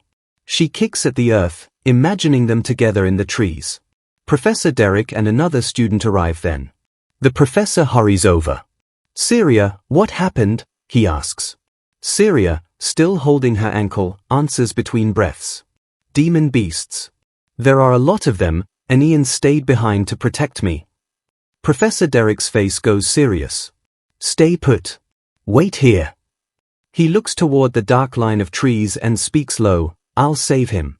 I promise. He and the student move toward the forest, boots crunching on dead leaves, heading into the shadows where Ian fights alone. The students ignite their energy, ready to rush in. Confusion ripples through the ranks. An attack? Weapons clatter as they scramble to arm themselves. But Syria can't just sit and wait. Gritting her teeth, she forces herself upright. Senior Ian, she whispers. Her injured ankle screams in protest, her body trembling from exhaustion. She takes one step and collapses. As her vision darkens, one desperate thought lingers. Please, be safe. Ian's bought her time, but at a devastating cost. The forest floor is slick with blood, littered with the mangled bodies of magical beasts. Yet, amid the silence, one figure still stands, a massive shadowy wolf, its eyes glowing like twin embers. The air hums with dark power far greater than the rest. Ian steadies himself, golden eyes flickering beneath the exhaustion. His body is battered, his limbs trembling, but his spirit refuses to yield. He lifts his sword again, voice raw with defiance. With a savage roar, he charges. Steel flashes. Blood splatters. His blade drives deep into the creature's chest, ripping through sinew and bone. The beast gives a dying snarl before collapsing in a heap. Ian yanks his sword free, his breath ragged, his clothes soaked crimson. Damn it, he mutters between gasps, frustration cutting through his exhaustion. Then, movement. The faint sound of paws against leaves. 2 more demon wolves emerge from the shadows, circling him with low, rumbling growls. Their eyes gleam with cold hunger. Ian raises his sword, aura flaring. Blood drips from his chin, but his golden gaze burns brighter than ever. Come on, he snarls. Try me. The wolves pounce, but Ian explodes with power. A brilliant surge of purple light erupts from his body, blasting them back. Energy crackles through the forest like a storm. He's not retreating. He's challenging them. The ground trembles as his aura expands, flooding the clearing. Every pulse of energy drives the beasts back, shredding the air with raw force. The weaker ones collapse, torn apart by the sheer pressure. Ian doesn't stop. He can't. Each breath feels heavier, but his will burns hotter. He channels everything, rage, pain, exhaustion, into one unstoppable surge. When the light finally fades, the forest is still again. Bodies lie scattered across the blood-soaked earth. Ian stands at the center of it all, axe gripped in one hand, his silhouette framed by smoke and dying light. His voice is hoarse but steady. Come out, he says. Every last one of you. His gaze is unwavering, cold, resolute. He knows this isn't over. No matter how many are left, he'll face them all. Around him, the forest is a graveyard of monsters. Yet in that silence, Ian Perkis stands alone, wounded, unbroken, and ready for whatever comes next. The fading light bleeds through the trees, washing the forest in a dull crimson glow. Ian stands among the fallen, his body battered and bruised, the silence pressing in on him. His blood-stained axe catches the last of the sunlight, glinting faintly as he exhales, thinking it's finally over. But then, something shifts. A single bead of blood slides down his cheek as his golden eyes narrow. There's something else here. A presence. Hidden. Watching. He turns slowly toward the darker edge of the woods. Far ahead, a shape stands still among the trees, shadowed, unmoving. Ian studies it carefully. It's not attacking. It's waiting. His gaze drops to the ground beneath it, where a glowing purple sigil pulses faintly in the dirt. A trap. So, you're guarding that thing, he mutters, frowning. Pretty clever for a beast. He tightens his grip on his weapon. If the creature isn't moving, there's no reason to fight. He could just walk away. Then the smell hits him. He freezes. The metallic tang of blood vanishes beneath something sharper, chemical, familiar. His breath catches as realization dawns. Wait, this smell, he whispers. The sunset burns through the canopy, streaking the forest in deep reds and shadowed gold. Ian's eyes widen, his pulse racing. That scent, he's smelled it before. His face twists with disbelief, then fury. No, he growls. No way. Damn it. The stench of alchemy oil and bitter potion fills his senses. It's the same scent from Emma's lab, the potion from the future. His heart pounds as horror seeps in. The shadows ahead shift. The figure moves. Ian's fingers tighten around his sword, knuckles pale. A cold sweat runs down his temple, cutting through the grime. Then, the darkness before him breaks apart, revealing a massive wolf, its entire body veined with crackling purple energy. His breath catches. It's you. This isn't just another beast. This is the one, the high-ranking demon wolf from Emma's letter. The monster that started it all. The first tragedy. Ian's eyes blaze gold, fury overtaking fear. His voice drops to a dangerous calm. You're going to die, he says, raising his sword. Right here. Right now. The colossal wolf growls, its violet aura pulsing in answer. For a moment, it almost seems to grin, as if amused by his defiance. Ian explodes forward, sword flashing in a burst of red light. Steel meets flesh, the impact echoing like thunder. Blood sprays across the clearing. But when the glow fades, the wolf still stands, its gaze steady, almost mocking. Ian stumbles back, disbelief and rage twisting his face. You've got to be kidding me, he mutters, his teeth bared. The creature looms above him, the air vibrating with its power. Its glowing eyes seem to laugh, daring him to try again. Ian steadies his stance, the red aura around his sword intensifying. He knows this one isn't like the others, it's faster, stronger, crueler. It's enjoying this. He clenches his jaw, every muscle burning, and lifts his sword once more. This ends here, he whispers. The forest holds its breath as gold and purple light clash, the air itself trembling before the storm to come. Ian knows it now, one wrong move, and he's dead. He needs to gauge the monster's true power before committing everything. The wolf moves first. A roar splits the air as it lunges, wrapped in a storm of violent purple energy. The ground shakes beneath its charge.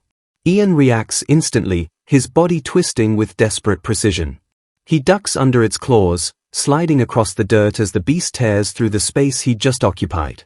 It's fast, too fast. He sees its next move forming in the flicker of its muscles, but his body can't keep up. The beast pivots, fangs flashing. Ian grits his teeth and swings, his sword blazing with red light. The impact comes like thunder. The wolf's paw crashes down, slamming him with a surge of shadow energy. The forest floor splits open beneath him. Ian's body is thrown like a ragdoll, blood spraying through the air as he crashes hard into the ground. The demon wolf stands tall, victorious for a heartbeat, its aura pulsing in dark triumph. Ian lies broken beneath it, his breathing shallow, face blooded, vision blurred. Still, he forces himself up, trembling. Come on, he hisses through clenched teeth. His sword trembles in his grip, the blade cracked and dull. Why is it so tough? He mutters, disbelief mixing with exhaustion. The wolf doesn't wait. It charges again, faster this time. Ian barely manages to parry, the impact jolting up his arms. He slashes in return, but the creature moves like smoke, flipping through the air with unnatural grace. Teached, damn thing's doing somersaults now, he growls, frustration breaking through his fatigue. He spots it then, one of its fangs chipped from earlier. Not much, but it's something. Maybe it can't bite as hard now. A small victory in a fight where every breath counts. Ian plants his feet, one hand reaching back to grip the axe strapped to his hip. His body screams in protest. He's already taken too many hits, and his movements are slowing. If the wolf charges again at full speed, he knows he won't dodge it. Then it comes. A blur of shadow and teeth. The world becomes a storm of claws and energy. Ian barely raises his blade before the impact slams into him again. He stumbles, blood splattering across his face. The wolf doesn't let up. Each strike comes faster, heavier, relentless. Ian's strength is fading, his breath ragged, his muscles burning. It's faster. Stronger. And it's not even tired. He's being pushed to the edge. If this keeps going, he's finished. The wolf lands a few meters away, staring him down, its glowing eyes filled with something like amusement. It's toying with him. Testing him. Ian spits blood, glaring up at it. He knows this is his only chance, he has to end it now, while it's still underestimating him. The beast lowers its head, growling, preparing another lunge. Its massive form fills his vision. Ian exhales slowly, his eyes steady despite the blood dripping from his chin. Guess it can't be helped, he whispers. His aura ignites. With a final, defiant roar, Ian releases everything he has left, an explosion of raw power bursting from his body in a blinding surge of purple light. The shockwave tears through the clearing, engulfing the demon wolf completely. The ground trembles. The forest itself seems to shudder under the impact. Ian isn't done yet. He wasn't defeated. Not even close. It had been a trap from the start. The force of Ian's final strike sends the massive beast hurtling backward, the explosion of energy ripping through the forest. The impact tears trees from their roots, and for a split second, the world seems to shatter under the weight of his attack. A direct hit. A critical blow, delivered with everything he has left. Pain burns through his body like fire, but his jaw tightens with grim satisfaction. The plan worked. The demon wolf crashes into the trees, its massive body slamming into the ground with a thunderous crack. Ian drops to one knee, a ragged breath escaping his lips. Every inch of him aches, but his eyes remain locked on the creature. Across the clearing, the wolf stirs. Its glowing purple eyes flicker with shock and pain. The once impenetrable aura surrounding it sputters and breaks apart like smoke in the wind. The beast struggles to rise, blood spilling from deep gashes across its dark fur.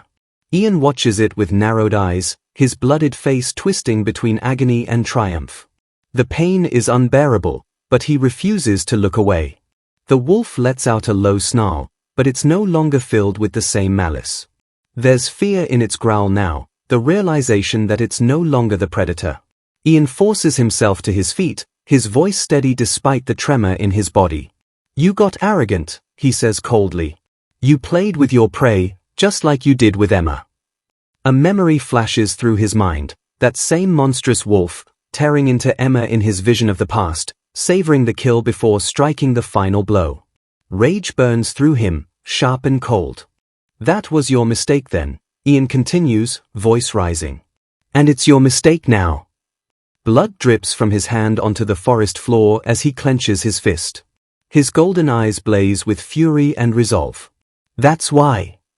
With a roar, he charges. His sword ignites in a brilliant blaze of blue energy, cutting through the air like lightning. The wolf reacts too late. Ian's suppressed power explodes outward, tearing through the beast's defenses. He'd been holding back all along, feigning weakness, baiting it into dropping its guard. His lips curl into a grim, dangerous smile as he closes in. "You wanted to tear me open?" he growls, voice trembling with fury.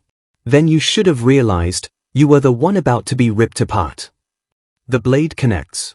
A blinding flash of blue consumes the clearing as his sword arcs through the beast. The strike lands with devastating precision, splitting the creature clean in two. The sound that follows is deafening, the crash of its body hitting the earth, the tremor of the impact echoing through the forest. Then silence. Sunlight pierces the canopy, spilling across the blood-stained ground. The battle is over. Ian stands over the fallen demon wolf, chest heaving, every breath a fight. His sword still hums with fading energy. He glares down at the corpse, voice low but razor-sharp.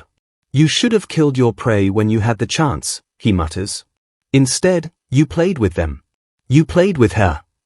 His tone hardens, burning with hatred and grim satisfaction. "That arrogance," he says, lifting his sword as blue light flickers along the edge, "is what got you killed." He raises the blade one last time, voice breaking through the quiet, raw, triumphant, and filled with emotion. "Remember this, the one who killed you." He slashes downward, his final strike cutting through the silence like thunder. Ian raises his sword, the blade still crackling with fading blue light. His voice cuts through the silence, cold and resolute. "Her name," he says, his gaze fixed on the dying beast, "is Emma." The words hang heavy in the air, a brutal, final act of vengeance. The forest is still. The light fades. Blood drips steadily from Ian's blade as his expression hardens. His voice, raw and echoing through the ruins of battle, repeats the command one last time. "Don't you dare forget it." Far off in the distance, a dull thud shakes the ground. Leto bursts through the trees, his breathing ragged, fear etched deep into his face. "Ian," he yells, panic rising in his throat.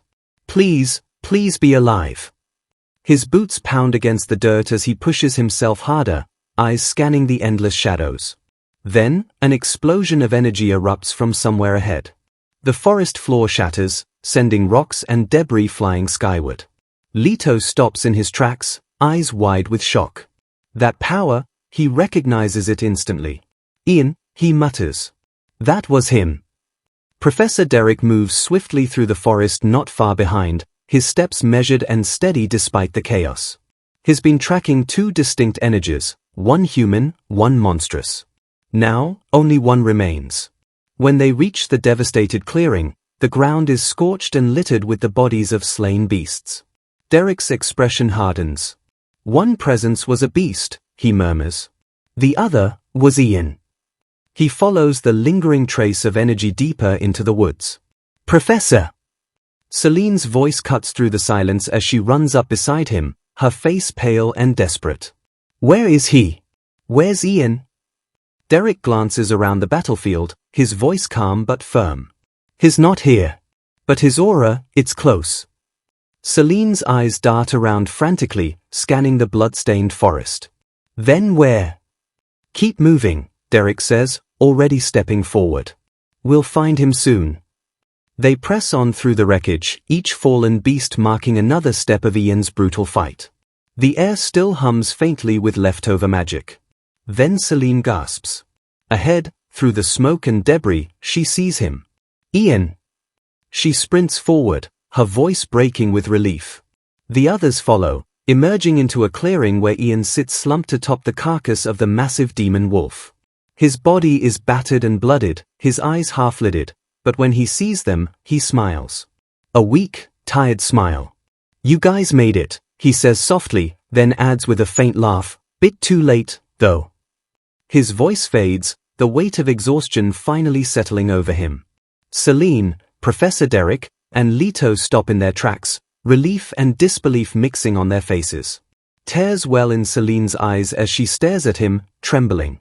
Derek's gaze softens, a rare flicker of pride and sorrow crossing his face. The scene fades.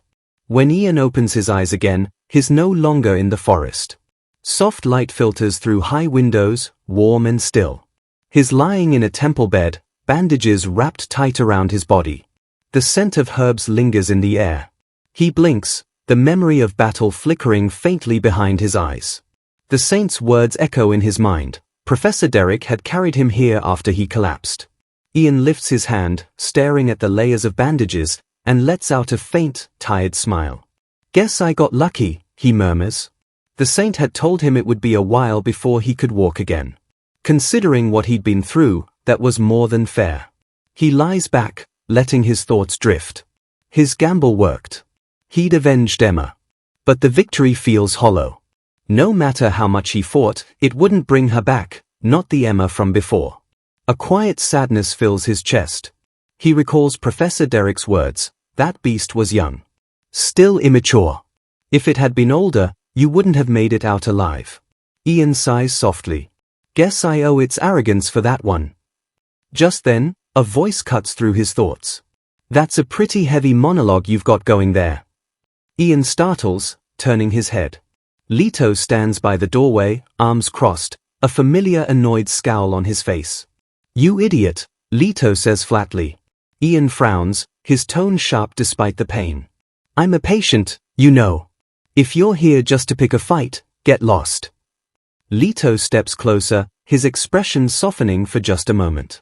Yeah, well, he mutters, try not to almost die next time. Ian exhales a shaky laugh, leaning back against the pillows. No promises. The temple falls quiet again, sunlight spilling across the floor, warm, peaceful, and painfully temporary. Leto leans over the bed, wagging a finger right in Ian's face. You're a lunatic, he says flatly. Who risks his life just to look cool in front of a girl? Ian glares at him, clearly annoyed. What are you even talking about? But Leto doesn't let up. Answer me this, he says, crossing his arms. You had that potion Emma gave you, right? Ian nods. Yeah. It's thanks to that potion I managed to kill the beast. Then why, Leto says, emphasizing each word, didn't you let Syria drink it instead? You could have hidden her up a tree, gone to get the professor, and come back with backup. There was no reason to play hero. He lets out a long sigh. You absolute idiot. Ian freezes. The words sink in slowly, painfully. His eyes widen as realization dawns. Oh, you're right, he says, voice blank. Leto smirks. Finally figured it out? Unbelievable. Next time, try asking me for advice before you nearly die, here. Then his tone shifts, mischief glinting in his eyes. He leans in and whispers, that said, I've got to hand it to you. Syria's totally smitten. I've seen her lurking around the temple at least a dozen times a day. Ian blinks in disbelief. You're kidding. Leto grins. Nope. Ian frowns, muttering to himself, she's probably just feeling guilty. Why doesn't she just come in like a normal person instead of pacing outside? He doesn't get a chance to finish the thought. The door bursts open with a loud bang. Ian! Celine rushes in, her face glowing with relief. Before Ian can react, she throws herself at him, wrapping him in a fierce hug. Hey! Ian gasps, wincing in pain. Easy! Injured person here. But Celine doesn't hear him. She buries her face against his shoulder, tears slipping down her cheeks. I'm so glad you're okay, she cries softly. Leto crosses his arms and smirks knowingly from the corner. After a moment, Celine pulls back, wiping her eyes. What were you two talking about? Leto says casually, Ian was just saying he's going to buy me a drink, with the bounty money he earned for killing the demon beast. Reward? Celine's head snaps up, her eyes sparkling. Wait, reward? 70 gold, Leto confirms with a grin. Ian stares. 70 gold? That's insane, I've never even heard of a bounty that high. Leto claps him on the shoulder. Yep. You're buying. I'll, go wash up while you decide what we're eating. He gives Ian a sly wink before slipping out of the room. As soon as he's gone, Celine steps closer. Her fingers brush over Ian's bandaged hand, glowing faintly with a soft pink aura of healing magic. Then she pulls him into another hug, tighter this time. Hey, easy. Ian winces. You're hurting me again. Celine doesn't let go. We should celebrate, she says, her tone brightening. There's this place in the trading district that serves the best drake meat. Let's go there. Ian sighs, half amused, half exasperated. You really only care about food, don't you? Celine pauses, then pulls back slightly. Her expression softens. Her eyes are glassy, her lips trembling as she murmurs, Sorry. I'm not mad or anything. She looks up at him, her face close, her voice barely a whisper. I was really scared, you know? I thought you weren't going to make it back. Ian's eyes widen. The warmth of her breath lingers between them, her words hanging heavy in the quiet. He smiles gently, lifting a hand to rest it against her hair. You really think I'd die that easily, he says softly. Celine lets out a shaky laugh, her cheeks flushed pink. Ian doesn't say it out loud, but as she leans against him again, he can't help the quiet thought that crosses his mind. She smells really nice. Celine suddenly sits up, her face flushed with a mix of anger and worry. Why do you keep doing this to yourself? She snaps. Why do you always throw yourself into danger like it doesn't matter? Her fist slams against the bed, startling Ian. I don't care about the rest of it. I don't care about anyone else, she shouts, voice trembling. All I care about is you, that you come back alive. Ian blinks, caught off guard by her outburst. Celine. I couldn't just leave someone I know in danger, he says quietly, trying to reason with her. That's not the point, she cries, voice cracking. The anger fades as quickly as it came, replaced by a trembling softness in her eyes. She takes a shaky breath, her tone gentler now, filled with something raw and sincere. You're the most important person in the world to me, Jin, she whispers. You always have been. Ever since we were little. Ian's eyes widen. He's speechless, unsure what to say, unsure how to react. Before he can move, Celine climbs onto the bed, leaning close enough that he can feel her warmth against him. The sudden closeness makes his face turn crimson, and he looks away awkwardly.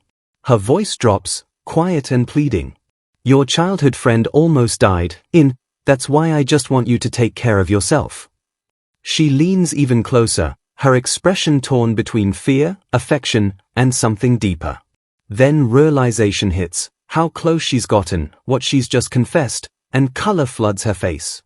Her hand presses against the mattress as she freezes, eyes wide. Ian just stares, completely lost, sweat forming on his brow. What's happening right now? He mutters under his breath. The air is thick, the moment charged. Until Leto's voice cuts through the room. Hey! Both of them jerk in surprise. Celine yelps and tumbles off the bed with a loud thud. Leto stands awkwardly at the door, scratching the back of his head. Sorry, he says quickly. Didn't mean to interrupt, just thought I should let you know I was here. Ian exhales sharply, both relieved and embarrassed. That was close, he thinks, pulling his arm back. Then another thought hits him, and his face turns even redder. Wait, what was I about to do? She's like a little sister. Celine springs back to her feet, her cheeks flaming. Forget it, she shouts, trying to sound casual and failing miserably. Leto points straight at Ian. You. Ian blinks, confused. Yeah. Leto narrows his eyes. If you're planning to keep getting along with Syria, you'd better keep an eye on Celine too. His smirk returns as he turns to leave. Trust me, understanding women's hearts is way harder than fighting monsters. Ian just stares, baffled. What is that supposed to mean? Later, he'd realize Leto was right. He shouldn't have brushed off that warning. Because after that day, something between him and Celine began to change, slowly, awkwardly, and not for the better. A few days later, the academy buzzes with gossip. Hey, look, someone whispers in the courtyard. That's Syria Udina. Whispers spread fast. Isn't she the one who ran from the magical beasts? Another student sneers. Some top student she is. Two boys smirk as she passes, their words dripping with disdain. They say the senior she was paired with, Ian, was the real deal. She just got lucky being assigned to him. Syria keeps walking, her back straight, her long silver hair catching the sunlight like glass. But behind her calm steps, her thoughts echo hollowly. They're not wrong, she admits to herself. I did run. Syria walks alone through the courtyard, the whispers fading behind her. Their words sting because they are true. She did run. And it was Ian, wounded, relentless Ian, who fought the beasts, not her. Her thoughts drift back to that day. The blood. The thunder. The sound of claws tearing through the air. He hadn't needed to fight for her at all. But he did. She remembers the way he stood between her and the monsters, backlit by flashes of dark lightning, his silhouette unwavering. She had been on the ground, helpless, cursing her own weakness. But Ian had turned, looked at her, and said softly, "Don't say that to your friends." Those words still echo in her mind. The memory shifts, sharper now, Professor Derek rushing through the academy gates, carrying Ian's limp, blooded body in his arms. Celine was running beside them, screaming for the healers to prepare the temple. Syria had stood frozen, staring at the crimson trail left behind, the weight of what she'd caused pressing on her chest. He'd nearly died, because of her. Back in the present, Syria stands alone under the sunlight. Tiny motes of light float in the air, surrounding her like a quiet halo. Her eyes close. A new determination glows faintly around her. Why did Senior Ian risk his life for me? She used to think she'd never understand that kind of selflessness. But now, she thinks she's starting to. A familiar voice snaps her from her thoughts. Hey! Syria, meditating again? Leto strolls up, hands behind his head, wearing his usual easy grin.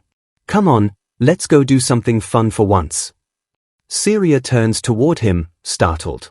Her stern expression softens, a faint blush rising to her cheeks. She doesn't answer right away, her mind drifts to Ian again. He was the first person she ever felt completely at ease with. Even when she was blunt or distant, he never scolded her for it. His calm eyes, his patient tone, he made her feel like she didn't need to pretend. Like she was enough, just as she was. And somewhere along the way, that comfort had grown into something deeper.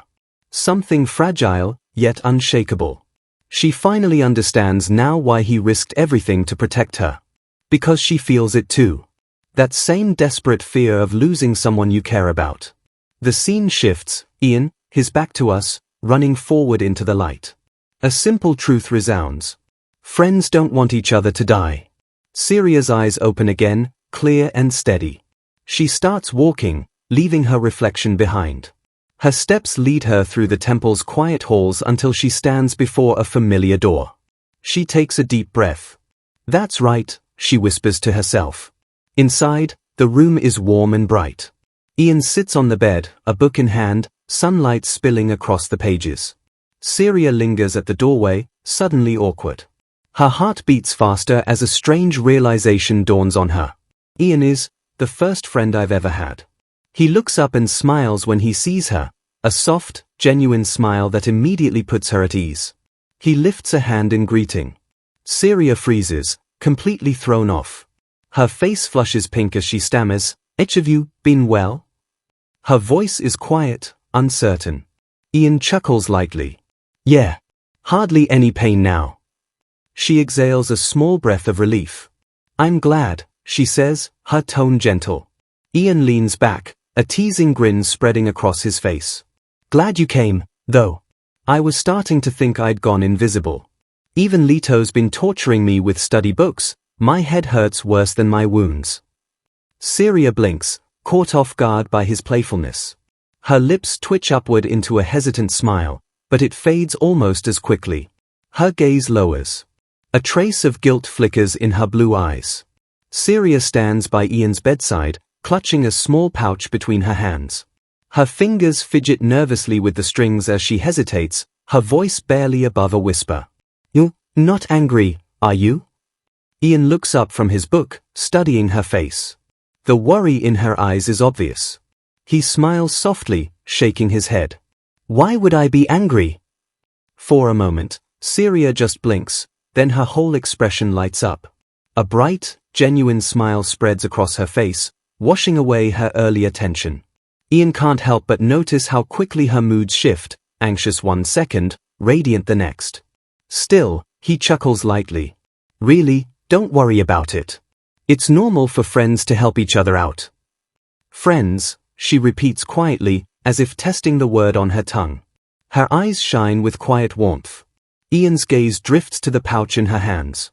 He nods toward it, teasing, "What's that? Don't tell me you brought me compensation money." Syria's eyes widen in alarm. No. It's nothing like that," she blurts. She holds the pouch out quickly. "It's the reward money Professor Derek gave me. He said to deliver it to you as soon as possible, for defeating the beasts." Ian takes it, curiosity piqued, and loosens the tie. Inside, the gold gleams brightly under the morning light. His eyes widen. "Wait, this much? Isn't that too much?" Syria narrows her eyes, leaning forward suspiciously. "You didn't sneak in a few extra coins yourself, did you?" Ian flushes. "Of course not. Why would I?" She cuts him off with a firm shake of her head. "Don't even think of saying it's my reward.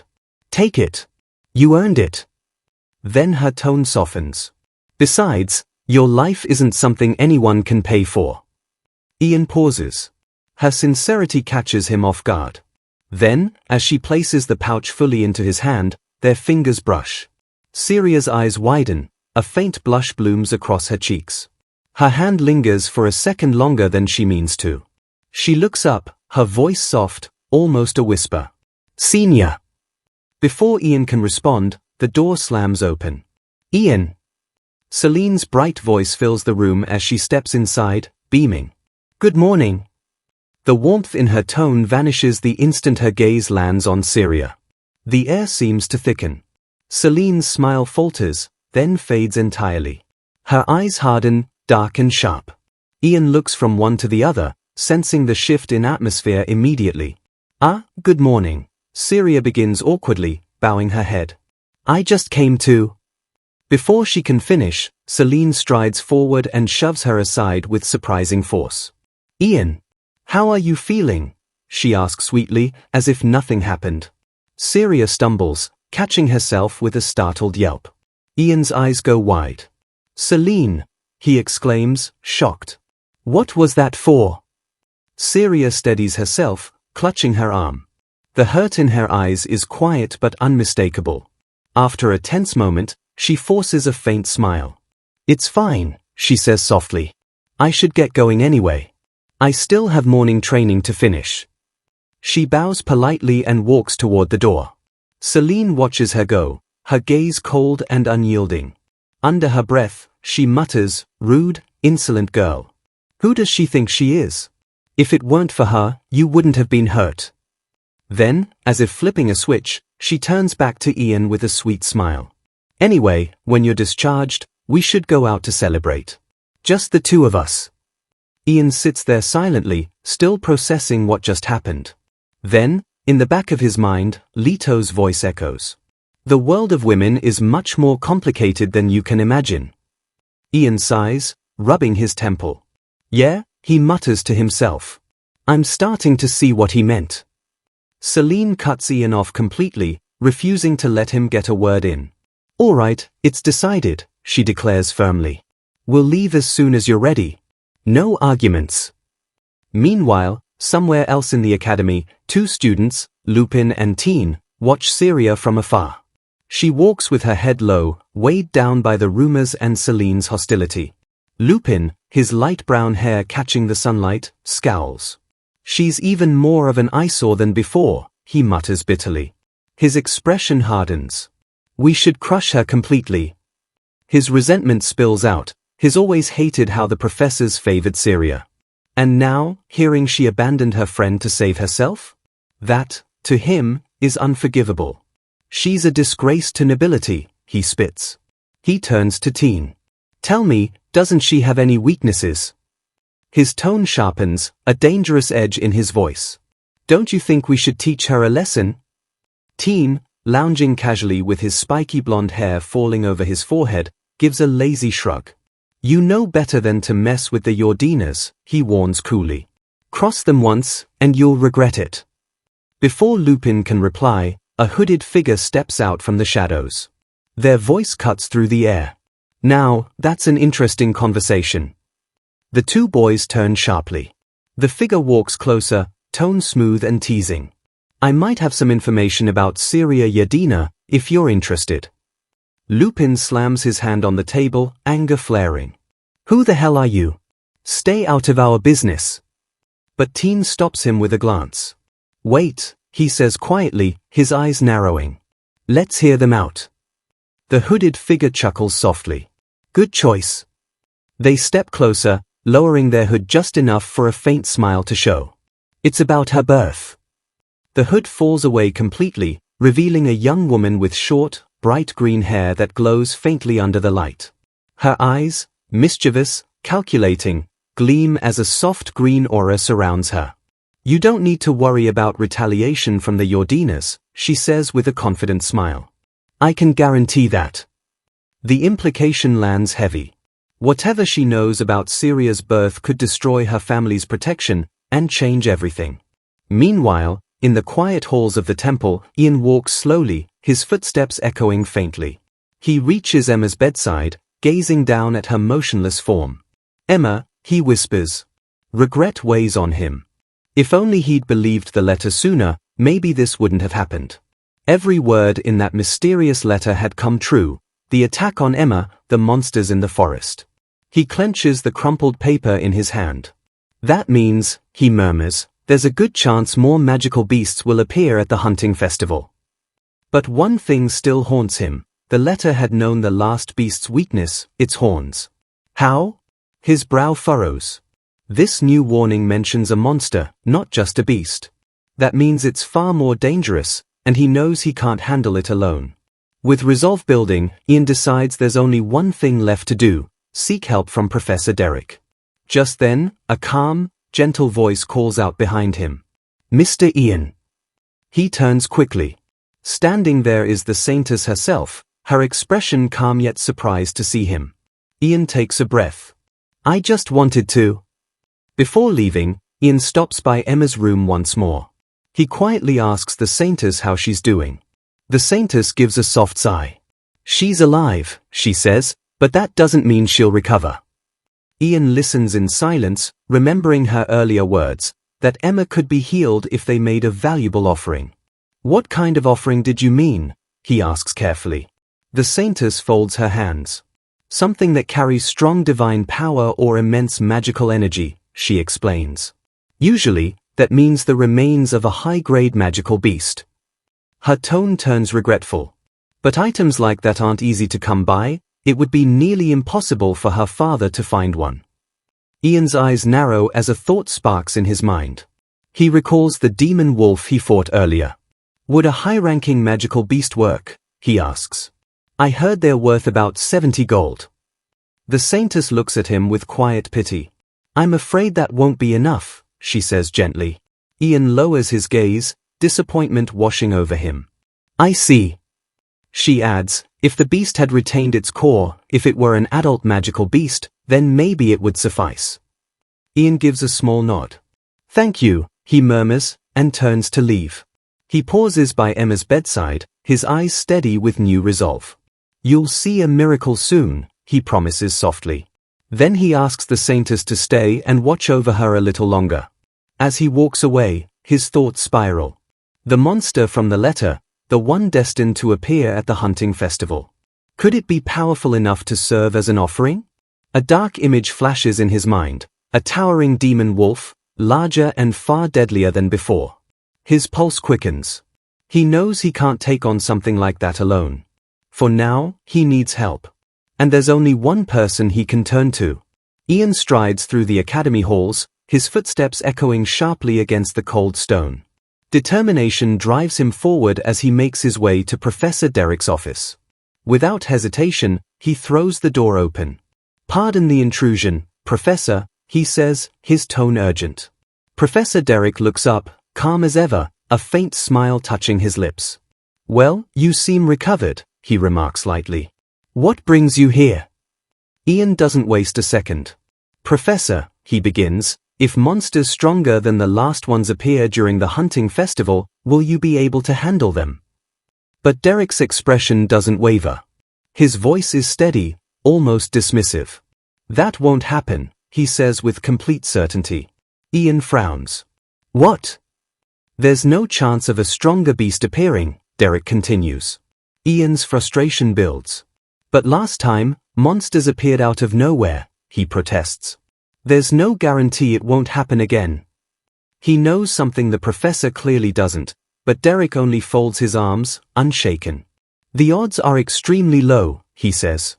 The Empire's barriers trap the dark energy that breeds magical beasts.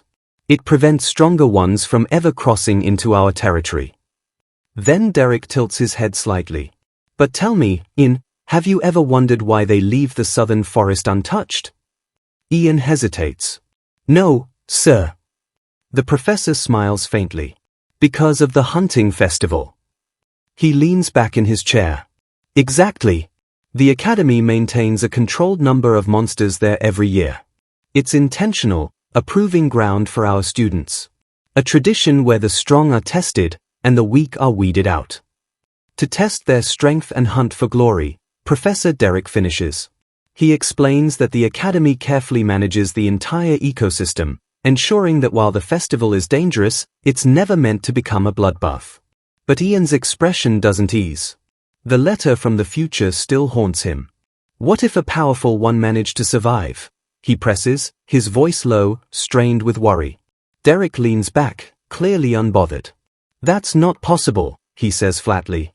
Creatures that strong are too violent, too overwhelming in aura. They can't hide. If one had survived, we would have found and eliminated it long ago. Ian's fists tighten at his sides. He remembers that wolf, the one that hid its presence until it was too late. A beast with intelligence and stealth. A monster that shouldn't have existed. Damn it, he mutters under his breath. The thought won't leave him. Derek continues, his tone unwavering.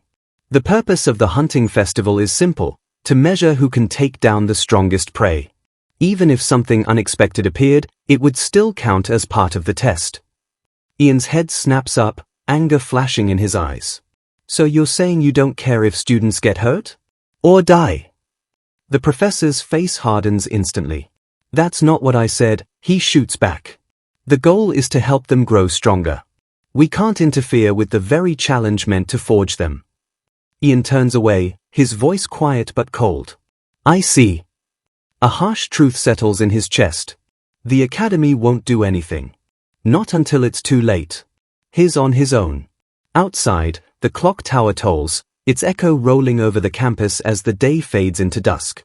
Students go about their routines, unaware of the storm creeping closer. In the dining hall, Syria walks slowly, balancing a tray of food in her hands.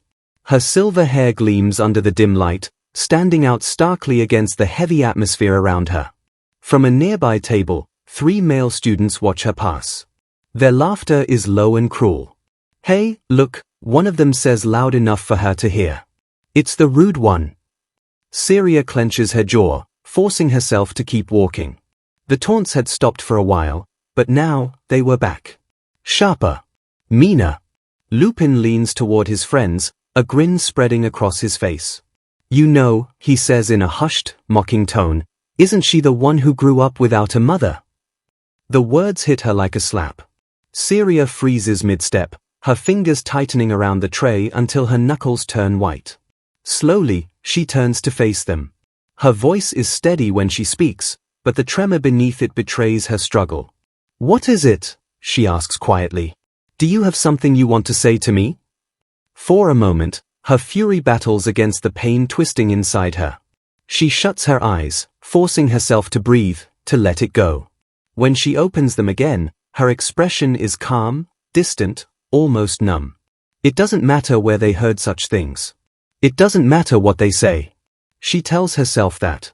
Again and again. But Lupin isn't finished. He smirks, enjoying every second of her restraint. Go on, keep ignoring me, he sneers. Just like always, our brilliant little Yordina. Before she can move, he lifts a bottle and throws its contents at her. Syria gasps as the liquid splashes across her uniform. The tray slips from her hands, crashing to the floor. Dishes shatter, food and sauce splattering across the tiles as the room falls silent. The liquid drips from Syria's uniform, spreading across the floor as laughter erupts behind her. Lupin and his friends howl cruelly, their mockery echoing through the cafeteria. Syria doesn't respond. She just stands there, staring down at the shattered tray and spilled food, her shoulders trembling. Her throat tightens. Tears blur her vision, but she forces them back, her jaw locked, every muscle trembling with restraint. Fury, shame, heartbreak, all of it mixes in her chest, choking her. She bites her lip until it hurts, fighting a battle she's already losing. The camera of life pulls back. The academy, grand and serene under the afternoon sun, looks peaceful. But behind that beauty lies something rotten. Cruelty masked by polished marble and proud banners. Elsewhere, Ian strolls across campus, finally breathing fresh air after days in the temple. A faint smile crosses his face. It's been a while since I ate something that wasn't hospital food, he thinks, almost amused. But the peace doesn't last. He catches snippets of a nearby conversation, students whispering, laughing. Syria's name comes up. His steps slow. She stormed out of the cafeteria, one student says, smirking. Looked like she was about to cry. Ian's smile fades instantly.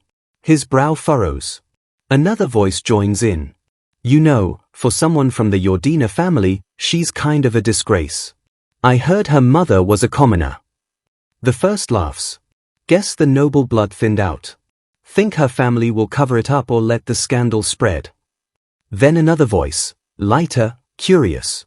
If anyone would defend her, it'd be that senior, Ian Perkis, right? Yeah, that's him, someone else adds quickly. The guy who fought the demon wolf. The moment his name hits the air, the group goes quiet. A faint chill creeps in. And Ian stops walking. Something inside him shifts, a crack, then a break. His golden eyes flash with cold fire, and a dangerous aura rolls off him like a storm breaking loose. The air grows heavy. Before the students can react, he's standing right in front of them. What was that you just said? His voice is low, quiet, but sharp enough to cut. They flinch. One stammers, nothing. We didn't say anything. Another forces a shaky laugh. Ha ha ha. Wonderful weather today, right guys? But Ian is already gone, a blur of motion, leaving only silence and terror behind. His last words echo like a growl in the wind. You traitors! Moments later, he bursts into Professor Derek's office, face composed but eyes still burning. Can I talk to you for a second? The professor looks up, mildly surprised. Of course. Ian steps closer, his voice steady but edged with venom. I have a lot of things I want to ask you.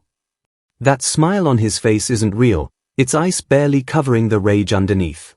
And at the heart of all his questions, beneath every thought, one word pounds in his head, why? With a sharp click, Ian pulls open the next door, already moving toward his next step. Inside a common room, he finds Leto lounging on a couch. Man, do we really need to study topology in the swordsmanship department? Ian groans, throwing himself down. All these numbers, areas, lines, it's torture. Leto barely glances up, uninterested. Instead, he holds out a folded newspaper. Forget that. Take a look at this. Ian takes it, frowning. What's this about? His eyes fall on the headline, and his blood runs cold. The Southern Forest Magical Beast Repelling Case. Beneath it, in bold print, third-year student Ian Perkis has become the talk of the academy. His good mood shatters instantly. News spreads across the academy like wildfire. Ian, the hero who single-handedly defeated a swarm of magical beasts in the Southern Forest. The Academy's bulletin shows a striking image of him standing tall before a horde of monsters, his sword raised high. The article glorifies him, 10 beasts, including a high-ranking one, felled by a single student.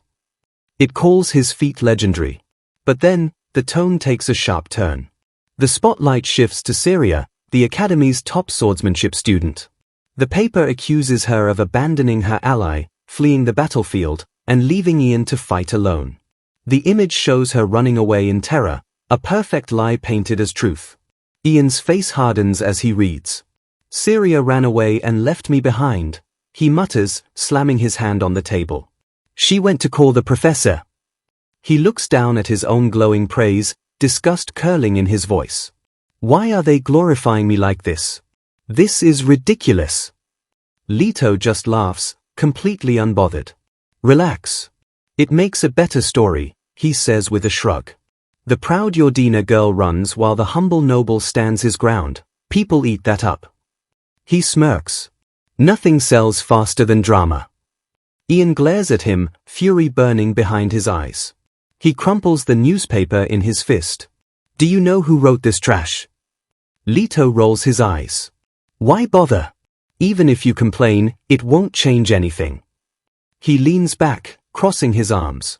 You really think the princess, Delphine, of all people, is going to listen to us? She doesn't care about the likes of us. Ian exhales slowly, his anger giving way to quiet frustration. So that's it?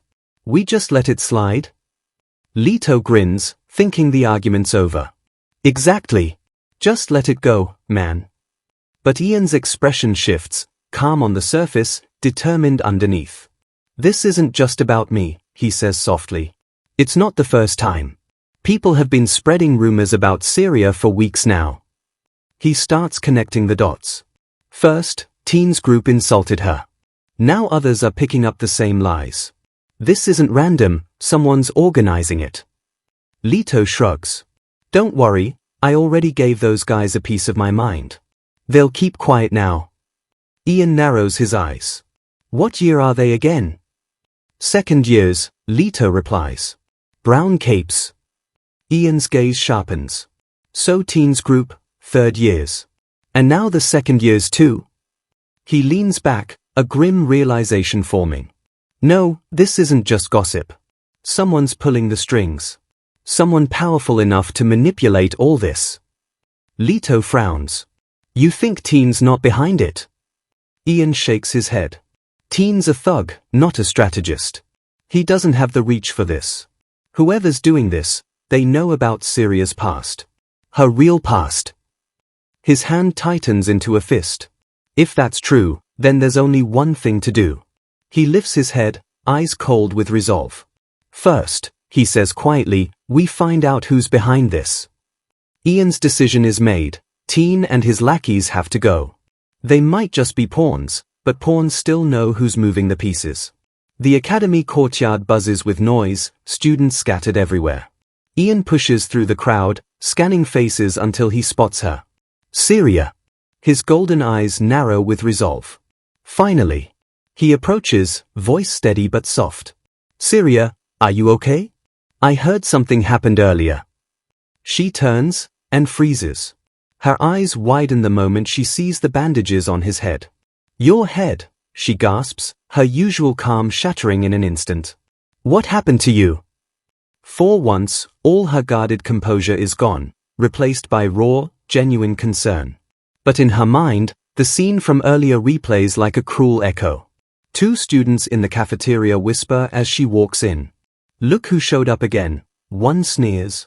"If I were her, I'd be too ashamed to eat here." The other says, loud enough for everyone to hear. A third joins in, smirking. "Hey, she's still human. Even if her mother's from the lower class, she's gotta eat, right?" The words hit her like blades. Syria's jaw tightens, her blue eyes flashing. Then another voice chimes in, nastier than the rest. "Do you think she even knows who her real father is?" A shrug. "Who knows? Maybe she's just some stray they picked up." Her hand curls into a fist. "How do they know about my mother? She's stayed quiet before. But not this time." She turns, their words echoing in her ears, "Trash, just like your mother." A faint shimmer of blue energy flickers around her eyes. "You want to fight? Fine." Her heel slams into the floor. A pulse of golden lightning ripples beneath her feet. Gravity bends, unseen but sharp. Her magic takes hold. One of the bullies, Lupin, stumbles forward, his tray flying as he crashes to the ground. For a moment, it's quiet. Then he laughs, cruel and unbothered. "Thanks for the show, princess," he jeers. And before she can react, he trips again, this time, sending a full bottle of dark red juice splattering over her silver hair. The cafeteria goes still. "Whoops," he says with a mocking smile. "My bad.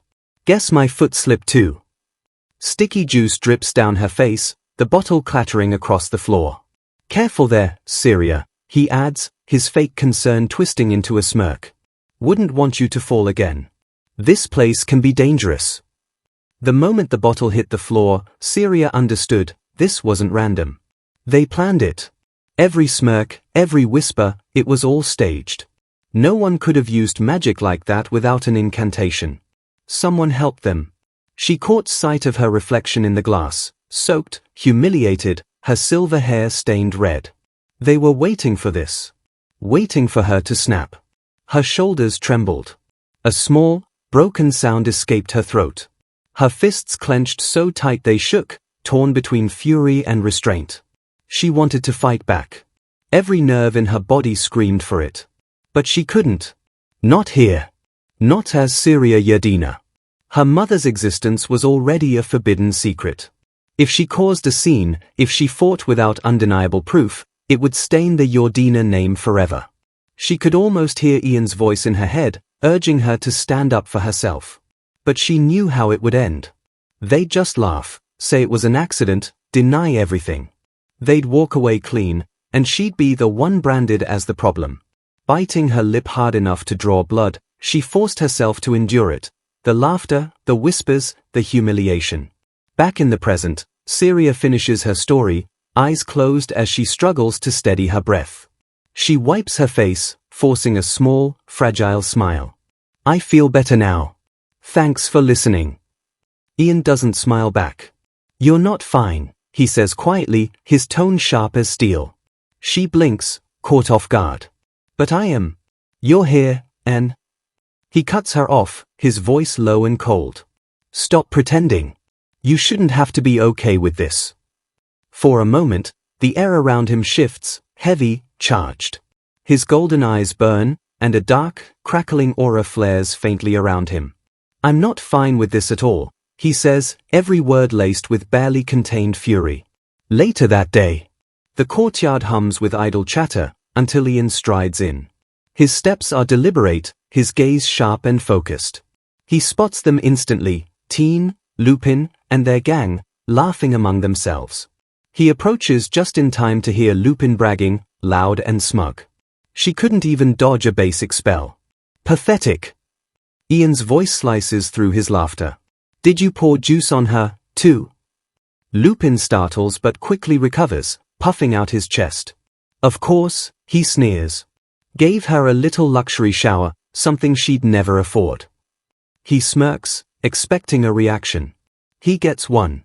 Ian steps closer, his shadow falling over him like a blade. Lupin's smirk falters. "Ian Peary's, you need something from us?" he asks, his voice suddenly unsure. Ian's eyes narrow, his tone deadly calm.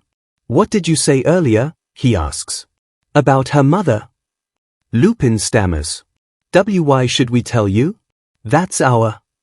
He doesn't finish.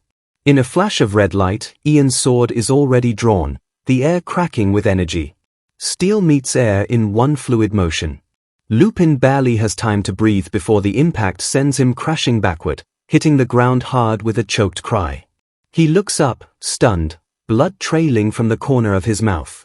Are you insane, you damn low-born noble?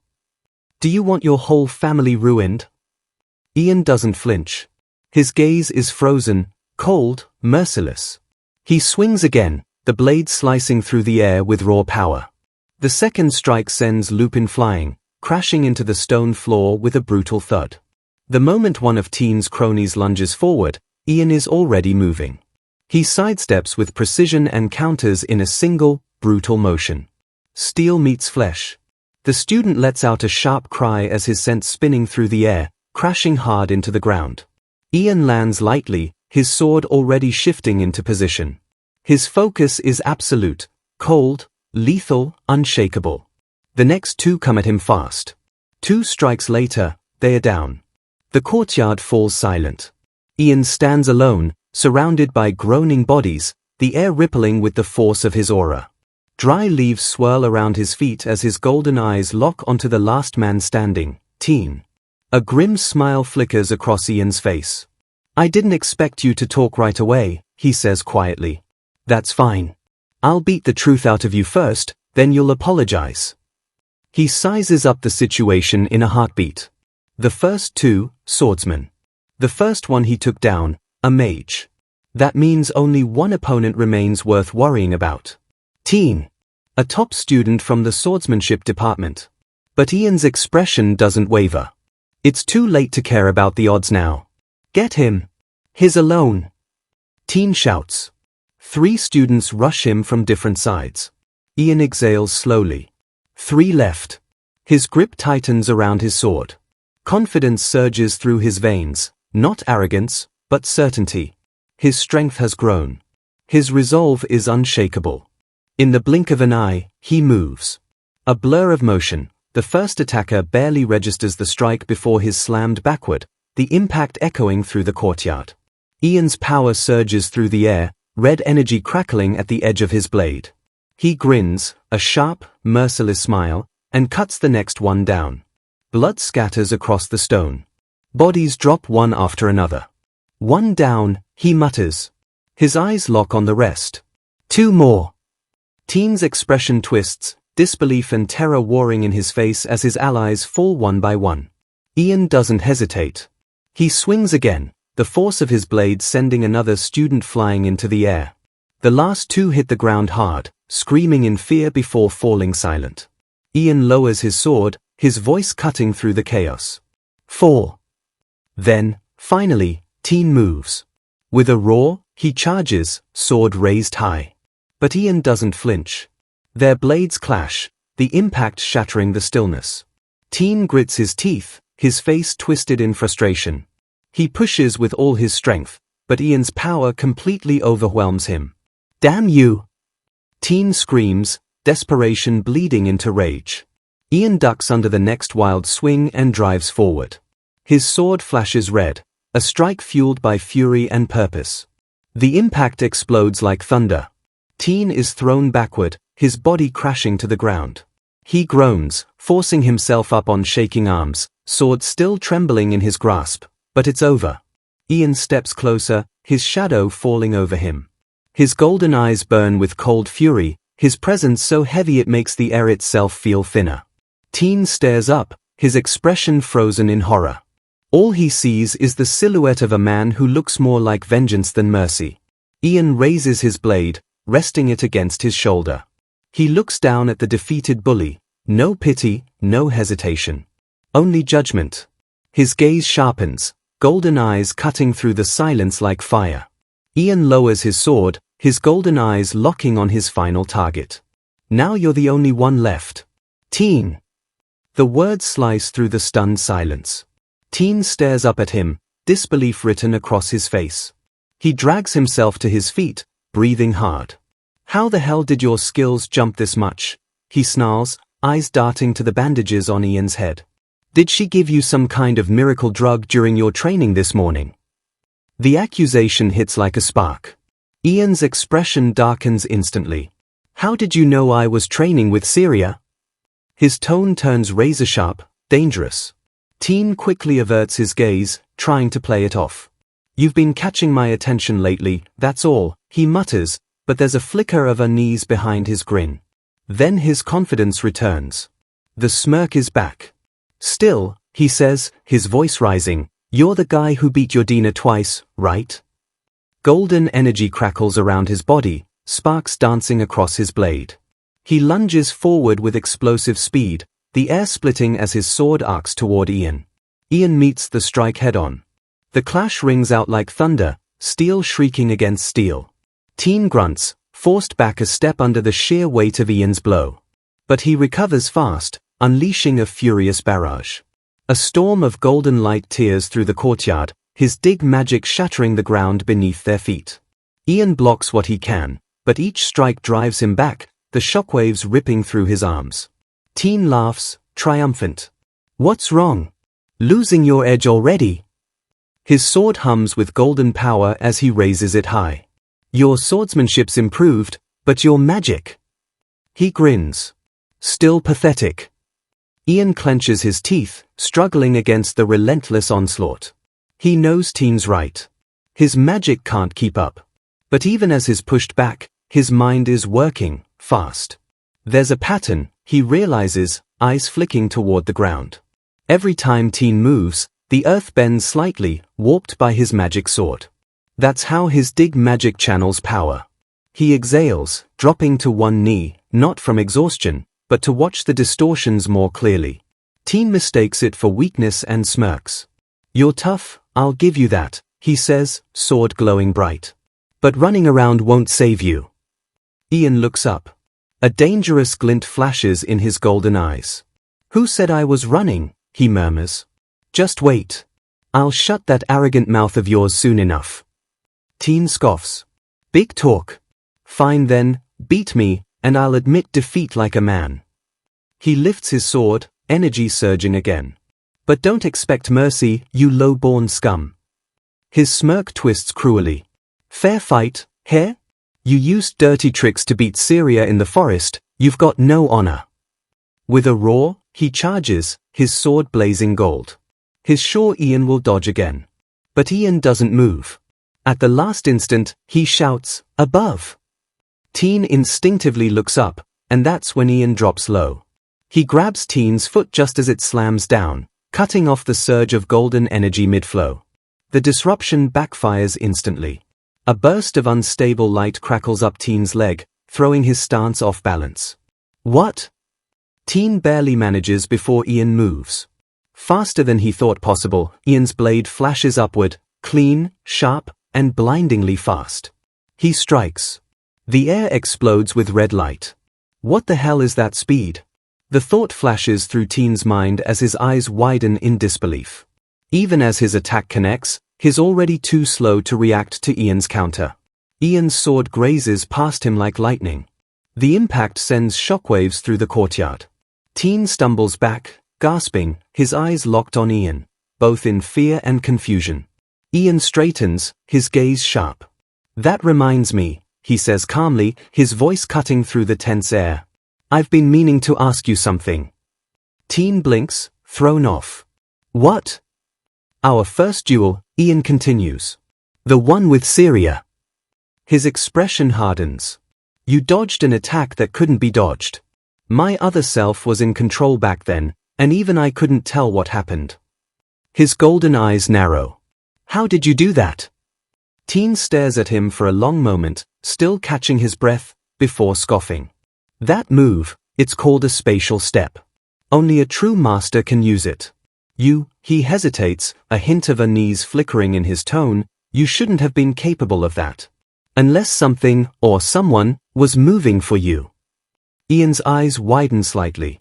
Spatial steps? The words repeat in his mind. He looks down at the ground, at his own feet, and a realization starts to form. Steps, he murmurs. Feet. His mind races, connecting pieces of the puzzle. Teen's golden energy, the shifting ground, the distortions beneath their feet. Then it clicks. The torn-up courtyard. The unstable terrain. That's it. A spark of sharp cunning flashes in his golden eyes. He glances around. The battlefield is full of deep cracks, loose soil, and uneven footing. A perfect trap. This is my chance, he thinks, his grip tightening on his weapon. My only way to win.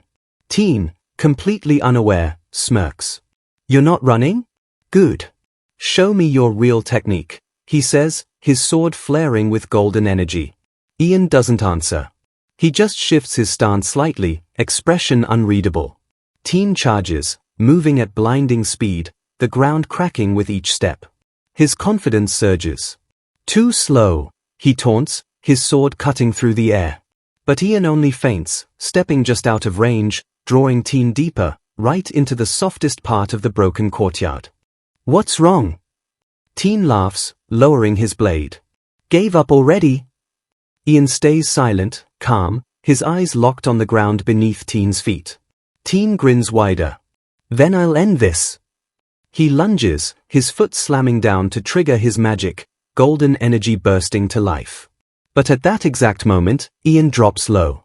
His hand shoots out, grabbing Teen's ankle before the magic can fully form. The energy fizzles. Teen's eyes go wide. What? Ian twists sharply, using the momentum to flip him off balance. In one powerful motion, he drives his blade upward, launching Teen skyward in a burst of red energy. Teen spins helplessly through the air, completely exposed. Before he can recover, Ian leaps, meeting him midair. His sword crashes down like a hammer of fire. The strike slams Teen into the ground with a thunderous impact, dust and debris exploding outward. The courtyard falls silent. Teen lies motionless, his sword shattered, consciousness slipping away. Ian exhales heavily, his chest rising and falling. He took all that, and still survived. He mutters, his tone cold and steady. What a monster! He steps closer, crouching down beside the fallen bully. His hand grips Teen's collar, yanking him upright. Teen groans, barely awake, his face battered and pale. What are you doing? Let me go, he stammers weakly. Ian's expression doesn't change. His voice drops low, dangerous. Start talking. Ian presses the gleaming edge of his axe right up to Teen's face. Stop your rambling, he snarls. He lifts the axe higher. Shut up. Teen's breathing quickens. He tries to speak, voice shaking. What? The axe stops inches away. Ian studies him. You're dirty, he says. You were part of the group spreading those rumors. Scum. He lets out a heavy breath and looks down at the motionless bully. You deserve to be smashed. He stands over Teen a moment longer, then relaxes slightly. Suddenly Lupin staggers up, clutching his lip. You bastard, he yells. How dare you touch me? I am Lupin, third son of Count Reala. He reaches for authority, stumbling. Ian turns. Sounds to me like you want to be smashed too. His tone leaves no doubt. Lupin steps back, sweat on his brow. Now that you're awake, Ian says, walking closer, tell me where you got the info about Syria. Lupin stammers, throws his hands up. I don't know. A green-haired girl told us. That's all. I swear, I don't know who she is. Ian's gaze narrows. Green hair, he repeats, thinking. He listens as Lupin pleads his ignorance. When the confession ends, Ian lets out a low sound and straightens. This is useless, he says flatly. There won't be a next time. He looks at the fallen students. Syria should be safe for a while. The public harassment is over. He turns away, leaving them behind. As he walks, his hand clenches. A quiet determination settles into his posture. I'll find whoever started this, he whispers to himself. I'll crush the mastermind. He walks off, leaving the courtyard to its stunned silence and the defeated group scattered on the ground.